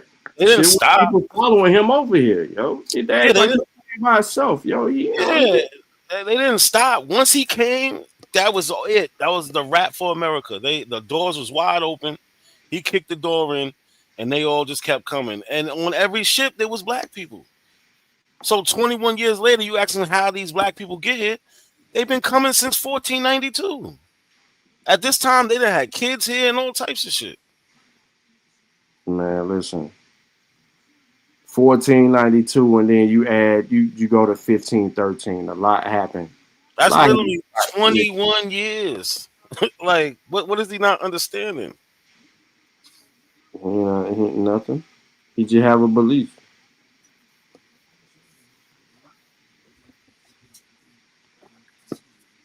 Yeah, he have a belief, and he stuck on those same few sources, and he try to argue in that realm. And I don't know. I don't know his infatuation with Panama. I still ain't understanding Me what his neither. infatuation is with Panama. I don't know if it's because the link.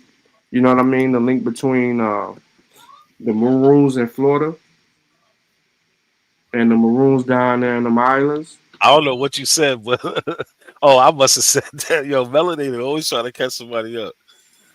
You see what she said? Nah, what she say? Because you said with the link, you said. I must say, yeah, put it in the bag. Oh yeah, pause. Yeah. You said that. You did say that.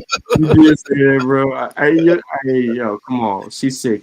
Cause I wasn't. You know what I mean, I wasn't thinking about that. Or she always right there to catch somebody. Yeah, Like, come on, yeah. man. What type of time she on? Know. She on that weird shit. Bring her up. Right? She's from Panama. Right. And it's stuck. So we have somebody from Panama that is in our chats, jumps on the platform, and she's telling you she just came from there. There She's go the telling you. letters. There go the book on the letters of Vasquez de Balboa right there. Vasco Nunez de Balboa. There go the letters. The life and letters.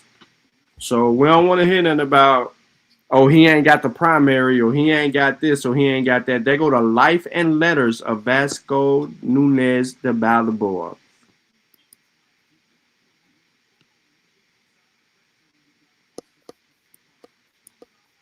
We ain't even got to play no games. This is another, but I already gave y'all this one, the one book, but I'm gonna mention it again because it ain't free. The one book on the Maroons. Hold up.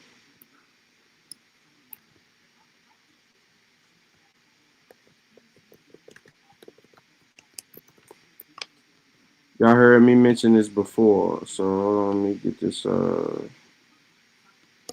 African Maroons in the 16th century. Remember when he had us on there, we was going through that whole book when I had access to it. I lost access. The author must knew we was you know what I mean? We had access, bro. Mm-hmm. Start hating on us.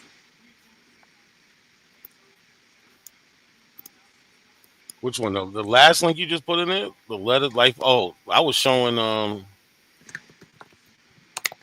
What's your showing? the web page about Balboa. This is the book right here. Oh yeah, nah. I put the book in there too.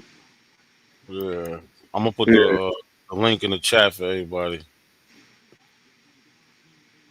And he think he gonna be able to get around something. See, it's different. Here the thing, Vito. Let me help you out with something real quick.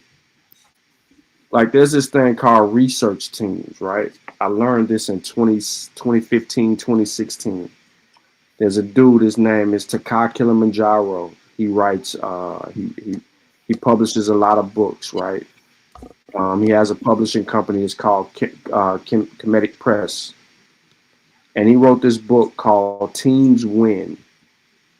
and it was a research book that you know illustrates the organizing or organization of teams, promoting teams, because it is in those settings where you can really learn more. As an individual, you're going to make mistakes. But when you're in a group setting, your team can poke holes in your argument and help strengthen your argument. So therefore, if you go public with your argument, you're in position to argue it intelligently because you've already dealt with people that are, you know, they got you on your game. So you, on the other hand, it ain't just you. So let me take it back. It's all the abos, right? They do these fake independent research things and then they ain't dealing with nothing. And then they come out here with these outlandish arguments and then they get caught in the wind. And one of the ways they get caught in the wind is I don't even know if Lucky is still here. But if Lucky is still here, it's proof positive because they end up talking about the goddamn KKK being the leader of the KKK, which was a Grand Wizard. Being black. Being black. Or another one talking about genetics and don't even know what the hell they talking about on a basic level. It ain't even necessarily got to be an esteem level, just the basics, because just understanding the basics will get you there.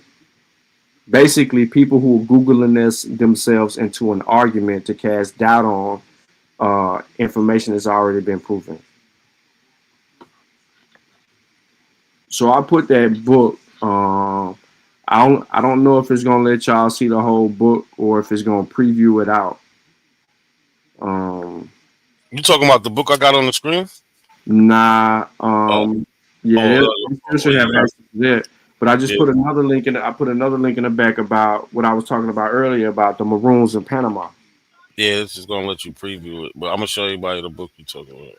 Yeah, because we went through this months ago when we was dealing with this dude and his bullshit, and it told you that the Maroons were from Africa. The reason that I'm showing this book again is because he kept on trying to bring up the 1513 account about Balboa, and then this book right here tells you plain as day before the arrival of Balboa that those Africans in that area had been dropped off in that area. And even Balboa's other account, the other source that he likes to use, even says that they had been there for quite some time, long enough to establish their own community. So I don't understand why he tried to do these left-hand arguments with people, but it's like it's clearly a delusion of his.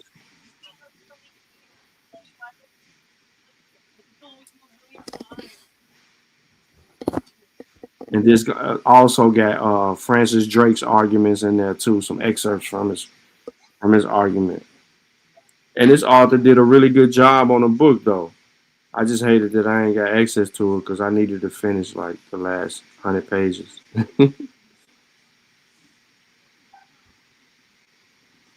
And I don't want to buy the book. I've been trying to find a free download. I ain't no cap.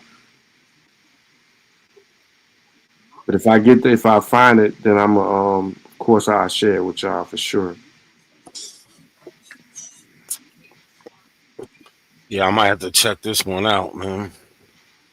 Yeah, it's a good one. We can find that motherfucker. I'll buy this shit if I can't find it. The only reason I don't want to buy it because then I ain't gonna, if I was doing like a research paper or something, or writing an article or debate worthy, you know what, it's worth the coin. I say, It's worth. Yeah, it's worth the coin. Well, guess who's back? I'll give you one guess, Sean. Guess who's in the I back? don't need no guesses, bro. Motherfucker ain't got a source, bro. Ain't even worth talking. Yeah. Not to me. I mean, he can talk to you, but he ain't gonna talk to me because he getting his feelings. Yo, but you shut the fuck up. Hey, did y'all Told show you. that source of them Told people you. bringing up them black people? Told you. You sound mad low. This nigga late and low. What's up? Did y'all show the source that showed that they brought them black people over there? Late and low. That Columbus brought black people with him?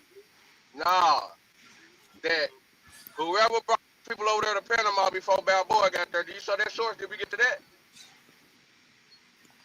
Bro, they've been coming since 1492. Show that. What that nigga been up here showing? Oh, this nigga's slow, man. I'm not entertaining that, bro. What that nigga been up here showing? A lot of shit. Did he show that source?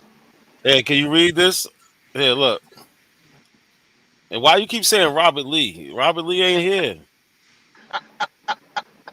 Nah, because he said that Sean P had a source that said that Balboa said the niggas had came over with somebody else. Can you read the screen? Why you don't go to the why you don't go to the show where I show the source and get the source? I didn't show no source. Who said I ain't show a source? You didn't show the source, nigga. If Robert Lee told you that I showed a source about something, you best believe I showed a source. You can't show it, nigga. Why you ain't showing it now? Who said I can't? Pull your money out. Cash App not a coincidence. $200 right now.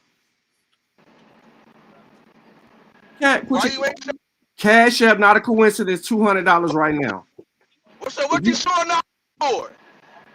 One more time. Cash App not a coincidence. $200 right now, and we can get directly to Robert. Well, you and Robert Lee are arguing. Hey, not a coincidence. What's they have a continuous non-stop war? You just learned that word, bro. Was they having a continuous non-stop war? What is continuous? What is continuous to you? What is continuous to you?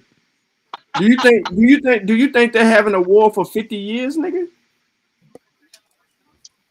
They've been having non-stop war. They didn't say there was no runaway. Hey, watch this. Watch this right here. Yo, not a coincidence. Yo, not a coincidence. Not a coincidence. How long have the Bloods and Crips been banging on each other in California? Shit, since the what? 70s, 80s, 70s? Would that be a continuous war? Yeah. Okay, so before the Bloods and Crips, there was black people already over there in California, right? Before the Bloods and Crips. Yep. Was they in a continuous war at that point? Running, nigga, be still. Was they at a continuous war at that point? Yes or no? Not a coincidence. Before the Bloods and Crips? Yes or no, but yeah. I'm saying, was there okay, so they really didn't have a war until later on when they had this fake beef. Yeah. So when you hear someone say this about a war, do you think that it's a war that's been going on for 100 years, 200 years before the Spanish even arrived in the Americas? Yeah, nah. The people African that he's arguing about. So ain't no sense in arguing with him. They're African. What kind of war is it? This nigga just said, what kind of fucking war is it? It's a continuous. It's a prolonged. If it went on for a year, it's continuous. How them people get there? Who brought them there? Hold on, Christmas. The Spanish brought them. Yo, your mic is as bad as your scholarship right now. No, Christopher Columbus brought them there. The Spanish. Not a coincidence. The Spanish. Spanish, man.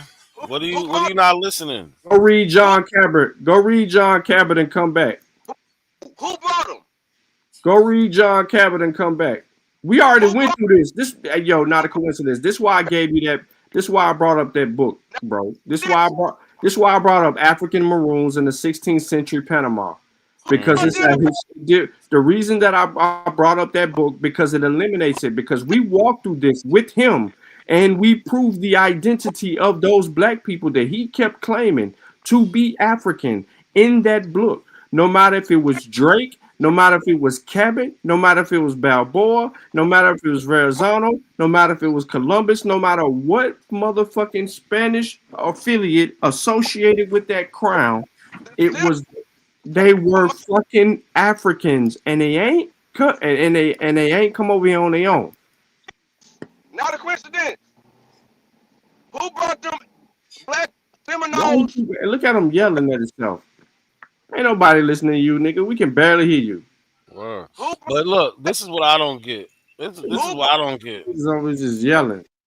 This is shit I don't get. Like, his book says it is thought that the Negro pirates of Ethiopia established themselves after the wreck of their ships in these mountains, right? So Hold up. It's African seafaring people. It's African seafaring people. yes, brother. Yeah, especially when they was linking up with Europeans. They was on ships, some navigating them, some just shipmates. So you saying that them that came over before the white people, right? No, I'm not saying that. I don't know where you getting this shit from. Oh no, you just read it. Bro, you need to read the whole thing. What did you just read? What does this read? Hold on, what does this say?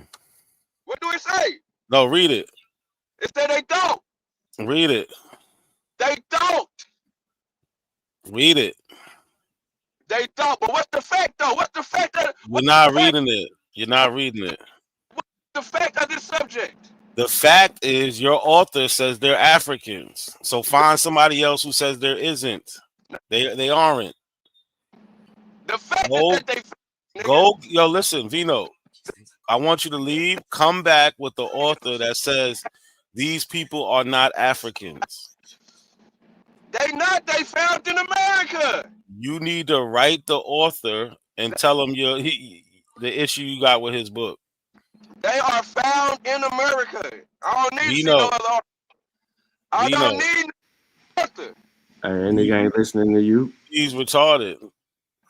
So he's gonna bring this as a source to say that, right? And look what he says. He said the Spaniards found Negro slaves in this province. Like, what the fuck? They found them.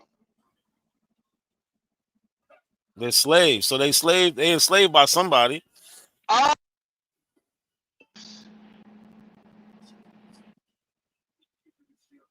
Right? They only live a region in elite. They only live in a region 1 day's march from Caracay, and they are fierce and cruel.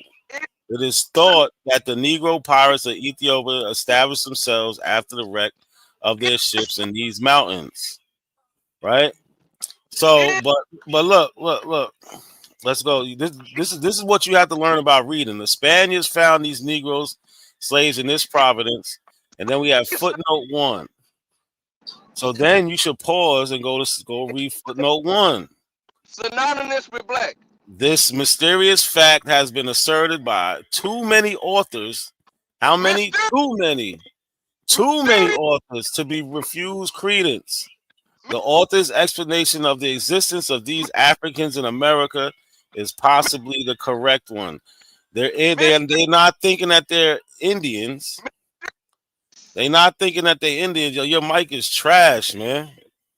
I don't know what you need to do, but you need to fix that shit. But you keep arguing this shit. Could you get us an author that says these black people are aboriginal to America and not one who's trying to say that they're Africans? Please. You arguing against your source at this moment. Sean, is this nigga crazy? I mean, that's what he's known for doing. He'll tell you that he would agree with a source up into a certain point. And then at that point where it doesn't substantiate his position is where he doesn't agree anymore. Remember, he said this numerous times on Where do mysterious and What others. He do does this mysterious mean? continuously. He does this continuously. And Not then a next thing you know, coincidence. it's What buzzwords. do It's mysterious mean? Not a buzzwords. coincidence. It ain't Yo, even Just it look bro. up ain't the even last dealing word. with Let's look up mysterious. No, I'm not looking up these dumbass words for you. If you don't know what these words mean, you shouldn't be online. You need to be sitting down with a dictionary, nigga. Get Do you know what offline. found mean? Get Do you know what found offline. mean? Listen, stop asking me, do I know Do what you these know what dumbass found fifth mean? grade words mean? Do you know what found mean? Go look it up yourself if you gotta ask me that. Asking me, do I Yeah, know what found means? Nigga, show, nah, hell if nah. I Show that lost something source. and it's been gone for 21 Show that years, source, you slave if catcher. I lost something and it's Trump, been come get gone for these 21 niggas. years, Look, Please, Trump, come make an example if out these I hoe ass lost niggas. something, yo, I if I can't do lost it. This something, nigga and said, hold on, sure. He said, Trump, come get these niggas. yeah, this nigga I there, have to, I had to put him in the back for that. Like he said, yo, Trump, come get these niggas. Like, what the fuck? not a coincidence. If I lost something, right? If I lost something, it's just being straight up. If I lost something and then I find it 21 years old or 21 years later, I'm gonna say found. If you lose something and then you find it 2 days later, you found. So Mm-hmm. what is we talking about when as it pertains to found? It's not like it's some gigantic, mysterious ass word that people can't get around. Balboa is clearly saying that these fucking Africans was there, came from somewhere else. So he just ran into them, but he knew who they was. He said, what does mysterious mean? Yo, why are you asking me if I know what these dumbass words mean? Like,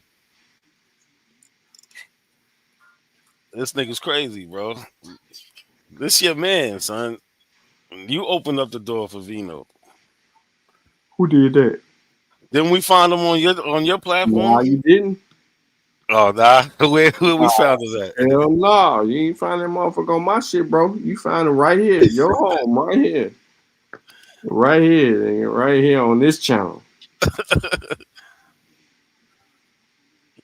Is this Vino or is somebody else playing like Vino? Nigga, this we know the most. Hey, so you telling me? Ass nigga, Hold on, so you telling me that the mysterious fact mean that that's 100% this nigga dumb. not a coincidence? No, I'm not telling you it's 100%. Okay. Is you telling me when they say possibility that that's 100%? Nope. Okay, so why would you bring this up? Okay, I brought that up. I'm not bringing it up. You introduced this source to us. I didn't So say you, look at this. hold I on, said look, let's look, look, hold let's on, look at the stop. wars. I Hold said let's on. look at the wars. Why did you come down to this? Because, bro, that's part of read. See, look, you don't know how to read. Look. Before we even get to the listen, you don't just start. You just don't start Wizard at. You just The don't natives start of here. Hold on. Look, Curry no, be owned quiet, Vino. I'm let's gonna get put you, war with these Vino. Negroes. Vino, stop, or I'm gonna put you in the back again. Chill out. Look, when you read, you just don't start here. You have to read the whole thing like we did up there to get the whole context. Like, are you serious? And then when we What come down to context do here, you need? What then context do you be need to quiet. understand this city? This. So look, the What context do Spaniards, you need to be understand that city? quiet because look, you keep saying found, right? You keep Yeah, saying it's found. that. Right. At the end of stop, Vino. At the end of the sentence, we have a footnote. So anybody who's smart goes and reads the footnote. Oh, let's see Okay. what the author's talking about. Okay. And when he's talking about You just finding, got done saying everything down there ain't 100%. stop, bro, stop. You just got done saying that's not It 100%. don't have nothing. Listen, Vino, it's not about 100% or not. Yes, The it is. author, no, stop. It's This about is pseudo what you talking about. Vino. This is No, pseudo. This what is you're pseudo. doing is Vino. This is Stop, pseudo. Vino. If I say stop one more time, bro, I'm just gonna kick you You off. I'm dead ass. gaslighting. Man, I don't care about you Oh, kicking then me if off. you don't care, then stop fucking coming up here, then, nigga. The point is, you gotta understand what the author is trying to convey. The author is conveying by leaving a footnote for you. Okay. If you knew how to read, you would Okay. understand this. Yep. And So we we got to want it to that it know. ain't No, we 100%. want to know what the intention of the author is. Sean, am I saying anything wrong? No, it's just why I'm laughing. Like you want to know what the intention of the author was, what he's writing, what he's writing. Obviously, he Okay. has other information he wants to give us, and the other Okay. information is these Negroes found are Africans. This is what the author is saying, whether it's true or not. This is what the author is saying. So why would you bring Why would you bring something that is saying that these Oh my people are God. Africans? God Why are you not damn, bringing man. something How that, long you gotta fucking talk, nigga, to land, nigga? man? Answer my question. Why are you not Nigga, bringing us y'all ain't something? answer my question, nigga. Man, shut up. Man, Why are you not bringing something that says that these Negroes crazy. are Indians? Where's that source at? Nigga, the action of them being found make them Indian. Man, the author is telling you that they Africans. Nigga, they found them over here in the New Mr. World. Ashton? Hold No, on, they hold on, hold didn't. on, hold on, hold on. What he said. Hold on. Did white people take Guinea people to the Papua New Guinea? This nigga, you hear this shit? This nigga Yo, just you can't bounce make around. this Like this up. nigga, you can't take him No. serious. Did Can't white make this people stuff take up. Listen, Guinea people to Papua New Guinea? Let me mute Vino, my you mic. still This ain't nigga don't make no answer sense. my question. Damn, can you ain't answer my question? Can you answer my No, question? because you ain't answer mine first. Okay, they didn't. I answered all your questions. No, you didn't. Why are you not bringing us an author that says Yo, that these yo, Negroes are Indians? yo, Instead, chat you bring us crazy. an Yo. author that says they Africans. They found them. Okay, what is the definition of Indian? You don't have native, half Let's get African. to it. What is They the said definition you of don't know how to Indian? read. Not a coincidence. What's the definition of Indian? You never answered my question. So until you answer my question, I'm not answering your questions. You said show a author that says that they not Africans. Is that what you said? You know, my question is, why are you not bringing us an author that says these Negroes are Indians? Instead, you keep bringing us authors that say that these Negroes They're are Africans. found in the New World. No, answer my question. Why are you not bringing us an author that says that these Negroes are Indian? Are these Negroes found? Are in you the going New to answer World? my question? Yes or no? This is it right here. No. Why This are is you not it right here. Why are you not bringing us an author that says these Negroes are Indians? Hold on, I gotta bring you an author to say what you wanted to say. No, to say what you wanted to say, nigga. This is what you wanted to say. No, it said they found the niggas here. Bro, all right, listen, Vino, let's do this real slow. Let's do this real slow. This is ridiculous. I feel like I'm talking to my Hold son on. when he What was is the 7, what is the and I'm trying to definition of help him with his math. what is the definition of Indian? Let's get to that. Listen, we're not doing definitions, bro. If We're you not don't doing know, definitions. no, we're not. Oh my! So what we reading for? What we reading anything for? Bro, you thought first of What all, are we reading anything for? First of all, what are you reading for when you thought this word was incest? Okay, I thought it was okay. Damn, okay, but Incest so let's get to it. Let's get to it. What do it mean? What was going on in that area with these people? Incest don't even have this many words, and it definitely letters, and it definitely don't got an A. What was going on with these and people? 2 N's, 2 S's. Like, what do you really thought that word was incest? What was going on with these people? What was going on is that they're slaves. They're Negro slaves. And then we have a footnote. Did you ever read the footnote? You just got done saying the footnote? No. Prior to that, did you ever just read it? got done saying the footnote is Prior not to that. 100%.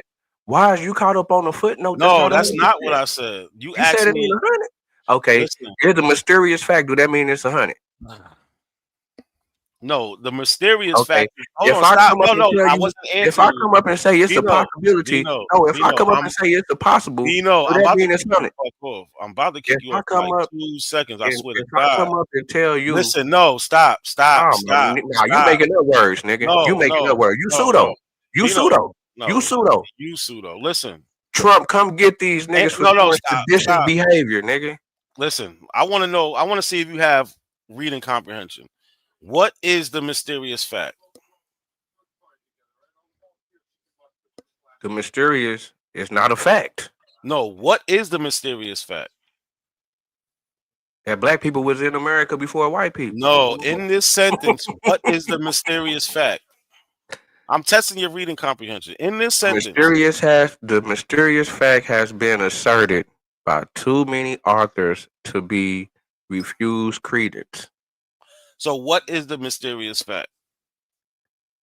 The mysterious fact is that these niggas was found in America. No, that's not the mysterious fact. So what's the mysterious fact? The mysterious fact, because look, the author's listen. The author's explanation of the Yo, why existence this of nigga the laughing like a little I don't kid? know. So look, Vino, to understand the whole footnote, the mysterious fact is too many authors. What are you laughing for? So I know I don't gotta explain this to the audience, Yo, but the that nigga mysterious on dope. fact, yeah, he's high on something. The mysterious fact is too many authors are saying that these people are Africans. That's the mysterious fact. So too many authors are saying it, so you cannot refuse the credence of it. Was Meaning, they found in America? You acting like the pseudo. no, You you being the pseudo right now. These niggas found niggas that they never met a day in their life and said they was African. How is that not pseudo? This nigga's crazy. How is that? No, hell no. How is that not pseudo? Vernell, do they How know is that not what pseudo? Africans look like? Not a Vernell, coincidence. Not a do they coincidence. know Not a what coincidence. Africans Not a look like? coincidence. You hear Not a Sean ask you a coincidence. question. Do they You know hear what Sean ask Africans you a look like? Coincidence. You hear Sean ask These you a white people finding black Vernell, people that they never seen a day in their life. Vernell, How's that not Vernell, pseudo? do they Not know a what coincidence. Africans look like? Not a coincidence. Can you answer my question? Sean's asking you a question. You drink all that iced tea? With a cup of it. Do they What's know what up? Africans look What's like? up, You Sean said they Peckerwood? never What your seen. bitch ass want, You nigga? said What you your said they police never jury ass seen. nigga gonna talk You about a said nigga for they 3 never hours and let a seen. nigga up on I the ain't panel? talking Well, nigga, about you what for your no 3 weenie hours, ass want, nigga. nigga? You You a dumb. weenie, nigga. Shut up, I nigga. ain't Shut talking up, about you weenie, for no nigga. hours, nigga. Shut You up, nigga. dumb. You a weenie, I nigga. played a Shut your video, bitch ass nigga. up, nigga. You don't I get played off a on me, video nigga. and made You your a ass look bitch. stupid again, nigga. He don't got nothing to add, man. Nah, you don't. He I mad. had a decent conversation with him yesterday. I was able to, you know what I'm saying, calm him down a little bit. But right now it's just like, bro, what is you brought us an author that say they African, and then you want to argue with us about what the author said. What fucking sense does that make? Find an Bro, author that don't say it, and then we can have an argument. But listen. I'm not arguing with you about your source. He Like, said and they never seen the people. That's what he just said. He said they just gonna call them African and they never seen them before. That's how slow he is because they know what Africans look like. Balboa's got Africans on a goddamn ship with him. and the Spanish and Portuguese been seeing Africans since the 1400s. Like, so at least the 1400s. We know they seen them before then in sprinkles, but as far as matter of fact, let me change that. They've been coming to Africa since the 1400s, right? So 14, 15, 14, yeah, 13. Yep. they've been coming there since then and started bringing them back in the 1440s. Yep. They know these people. They know exactly what they're looking at. They've been dealing with them for centuries. I mean, decades at this point. Well, matter of fact, almost a century at this point. 1513 to 1413, 15, whenever it was when they started hitting them islands down there. So, like, what are you talking about? He couldn't answer that question. This shit is silly at this point. He's still back there, so I'm gonna bring him back and see if he's still on the same energy. But shit makes no sense. Hold on. Nigga, you was a pseudo. You displaying straight pseudo. Get it off your chest, Vino. Go ahead. We both gonna mute up. Get it off your chest. So you saying this nigga crazy. This nigga saying because they look like Africans that they automatically know that they from Africa when they never met the people a day in their life. Never talked to these people, don't know nothing about these people. But because they look African, they Africans? How's that not pseudo?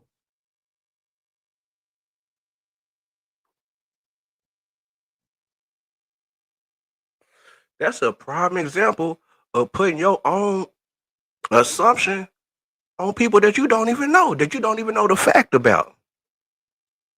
That's the mind of a slave catcher. That's why I say, Trump, please come get these niggas. Please make an example out of these niggas. These niggas is in the Do way. they know what black? Do they know what Africans These look like? niggas is in the way of black Indians, and these niggas want Does Balboa know what Africans look like? to come over to America to take over America. Nigga, fuck these bitch ass niggas. Does Balboa know what Africans look like? Have he seen them? Have you Does seen these particular people? Balboa Did he know see what these Africans look like? No, I don't give a damn. Did he see these particular people? Yeah, because they from Senegal. What was their name? Are they from Senegal? Why they call them Ethiopians? Yeah. They're the Why Woolock. they call them Ethiopians? Because that's what they called all the motherfuckers over there. This nigga got an excuse for everything. No, there's no excuse. That's what Hold they on. called everybody over there. Okay. Who brought them over there? Haha, I got that. But Who I'm brought not them over gonna there? show it to you right now. Who brought them over there? The people that beat Balboa there.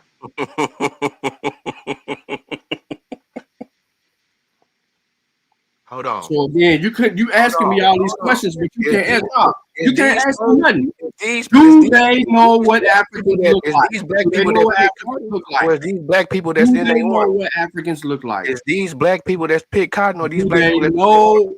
Yo, Hey, I'm not a coincidence. You telling me that Ladinos turned into keep it real. Indians? Yo, Nat. Not a coincidence. You telling me that Them Ladinos turned into Yo, Indians? Them people that he's referring Not a to coincidence. You telling me are from Latinos Senegal. turned Yo, into And Indians? they brought them Dino, from have some Lisbon. decorum, man. Please, man. Chill Nah, out. this nigga talking over me. Man, what'd you say, Sean? Yo, the Africans that they start bringing here when Columbus set sail came from Senegal. They were Wolof and Siri, and they were Muslims. Yep. They were the first to enter over in the areas.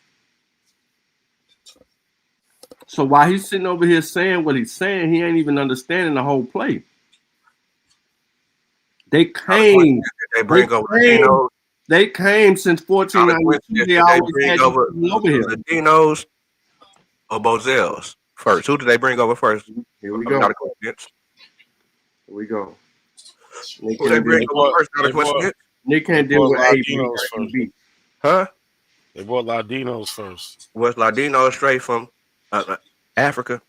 So you don't know what a Ladino is? Was Ladino straight from Africa? No. Do you not know what a Ladino is? No, he said they came straight from Senegal. He said they came straight from Senegal. Do you not know what a Ladino is? Did they come straight from Senegal? Yeah, listening. Listen, Yeah, bro. listening. Do we have to explain the whole history? Did they come straight from Senegal? Have a good night, Vino.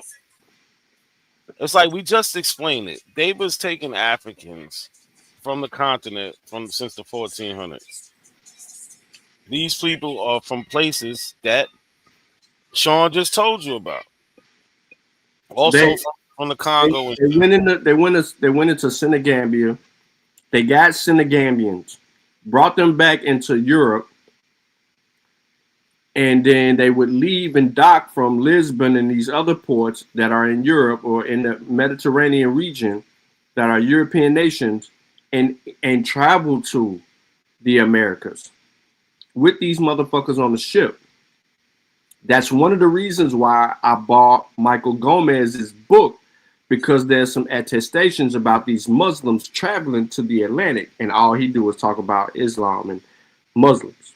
Mm-hmm. So they start naming in that book. They got some primary attestations from the Spanish records that are name dropping and giving different names that are. Hold on, I'm gonna tell you. I don't know. Oh, Sean, you know what's funny? What's that? If he would stop trying to look for books that's not giving him what he wants and then trying to convert it into what he wants, he will understand like laws that they made. After a while, they made laws saying, "Hey, don't bring no more Muslims over here," because it's stopping in the converting. Well, it's messing up the converting of the Indians because they want to convert them into Christianity. But you also got this Muslim influence. These are the people who you're talking about. So in order to then after, because in the beginning it wasn't restricted in that way. Then after a while, they had to make sure that any Africans they brought over there was new Christians. converted Christians. But just because you convert a Wolof into Christianity, does that make them not Wolof? Nah, they still You will. understand? Yeah. So him asking these dumbass questions don't make no fucking sense. What does mysterious mean? Yeah. What does mysterious mean? Like, knock it the fuck off, man. What about incest? Yeah, incest is not even a damn word. Like, Niggas tripping, bro. Hold on, I'm trying to pull it what I was saying. My book in the car, but I got this thing I dropped in the back in the Mossy chat. So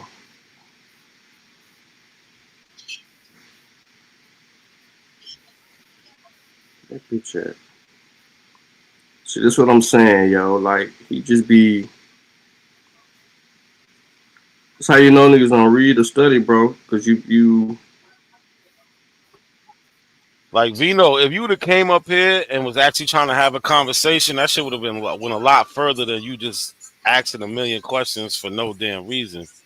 Yo, they call them Negroes de Jollof. The first ones that they took, Negroes de Jollof.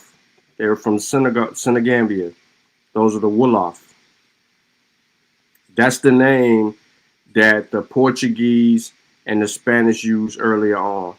The Tuareg were responsible for selling Portuguese Africans earlier on.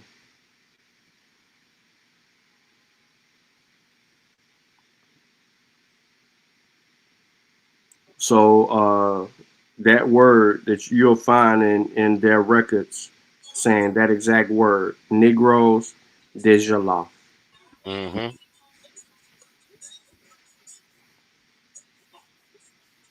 Yeah. But your boy tripping. But he do that on purpose though. You know what I mean? When he try to get out of argument, you know what I'm saying? He'll try to gaslight you to kick him off so he ain't gotta answer shit.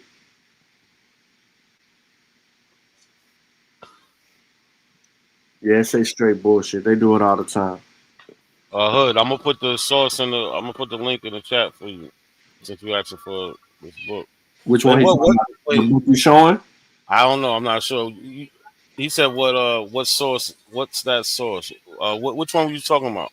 You talking about Michael Gomez? Yeah. I'm waiting for him to type. You know, nobody's scared of you. Trust me, bro.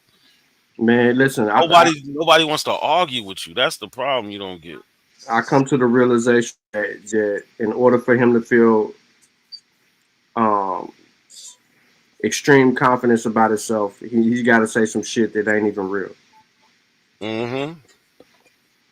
The book that I'm talking about is called Black Crescent. The experience. Hold on. Black Crescent: The Experience and Legacy of African Muslims in the Americas.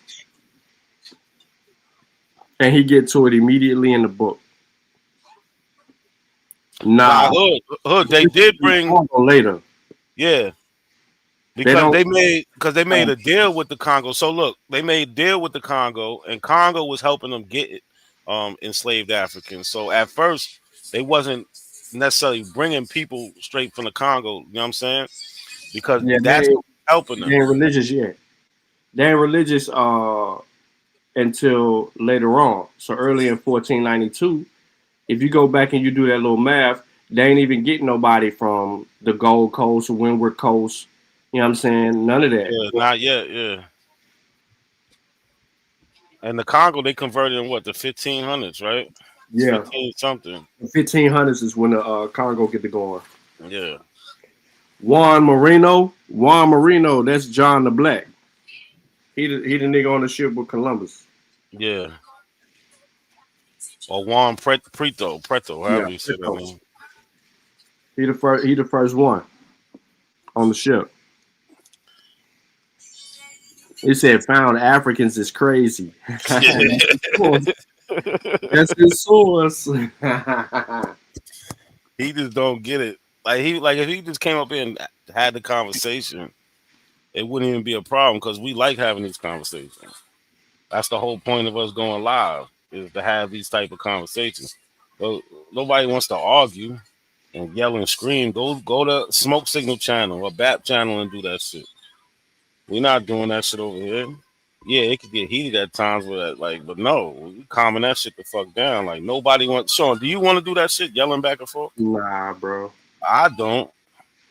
But do you like having these historical based conversations? Yeah, because we Yeah. dealing with facts. We dealing with facts. Ain't no getting around them facts. Look, this nigga is so retarded. He said now Moreno was in Panama. Like, nobody's saying that. He say everything. Yeah, Smoke's live right now. You can go over there and yell and scream. You could do that for hours. We just not doing that shit, man. That shit is corny. Like, I ain't got time for that shit. Shit, we coming up on the 4-hour mark anyway. Yeah, I ain't gonna hold you for trying to slide, bro. Yeah, I think I'm about to get up out of here. I got my lady, she over here waiting for a nigga. She snoring? Nah, she's still up. That's how I know I gotta get her. She's still up. Yeah. All right. Shit, I ain't gonna hold you, bro. Appreciate you, man. You know, definitely a good one. But yeah, we definitely gonna start going back live. We gotta get more consistent with this shit. I got my channel monetized. I gotta make some money off this shit. Fuck that. Word. Yeah, you tripping, bro. Yeah, I need to be going live frequently. You know what I'm saying? Them little couple dollars. I need that. Yeah. I need that off them ads. But yeah, you got something else you want to say before we get up out of here, Sean? Nah, man, I might be live like Tuesday. Well, not really. Tuesday night, maybe Wednesday, something like that. Some holiday smoke. But don't nobody really ain't nobody really got no smoke. Yeah. Mm-hmm. Definitely not.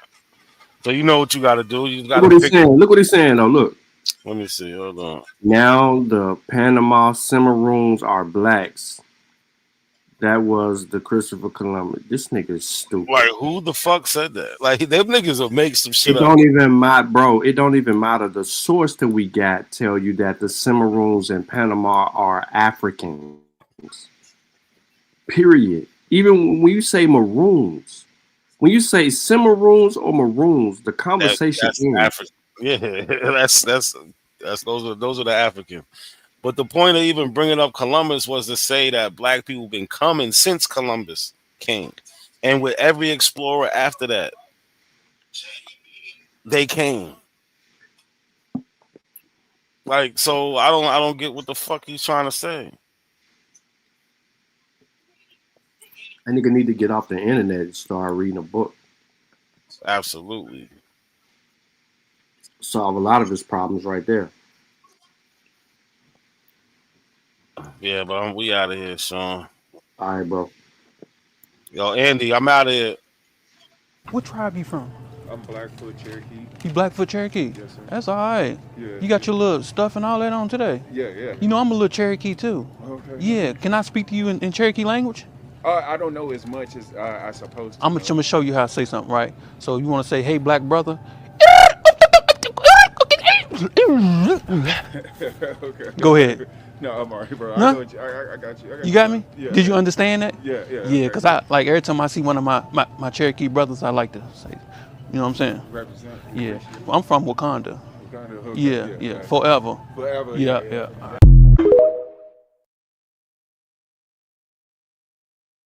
Yo, peace, y'all. Yo, share, like the video.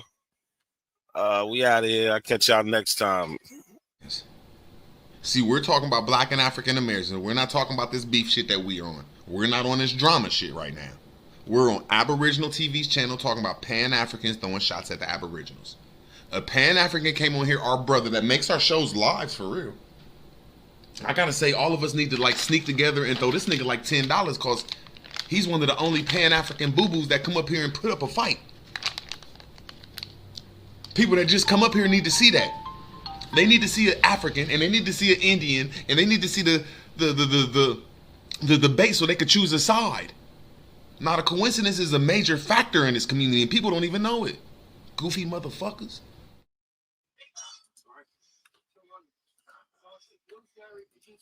Oh, damn. See, we're talking about Black and African Americans. We're not talking about this beef shit that we are on. We're not on this drama shit right now. We're on Aboriginal TV's channel talking about Pan-Africans throwing shots at the Aboriginals. A Pan-African came on here, our brother, that makes our shows live for real. I gotta say, all of us need to like sneak together and throw this nigga like $10 because he's one of the only Pan-African boo-boos that come up here and put up a fight. People that just come up here need to see that. They need to see an African, and they need to see an Indian, and they need to see the debate so they could choose a side. Not a coincidence is a major factor in this community, and people don't even know it. Goofy motherfuckers.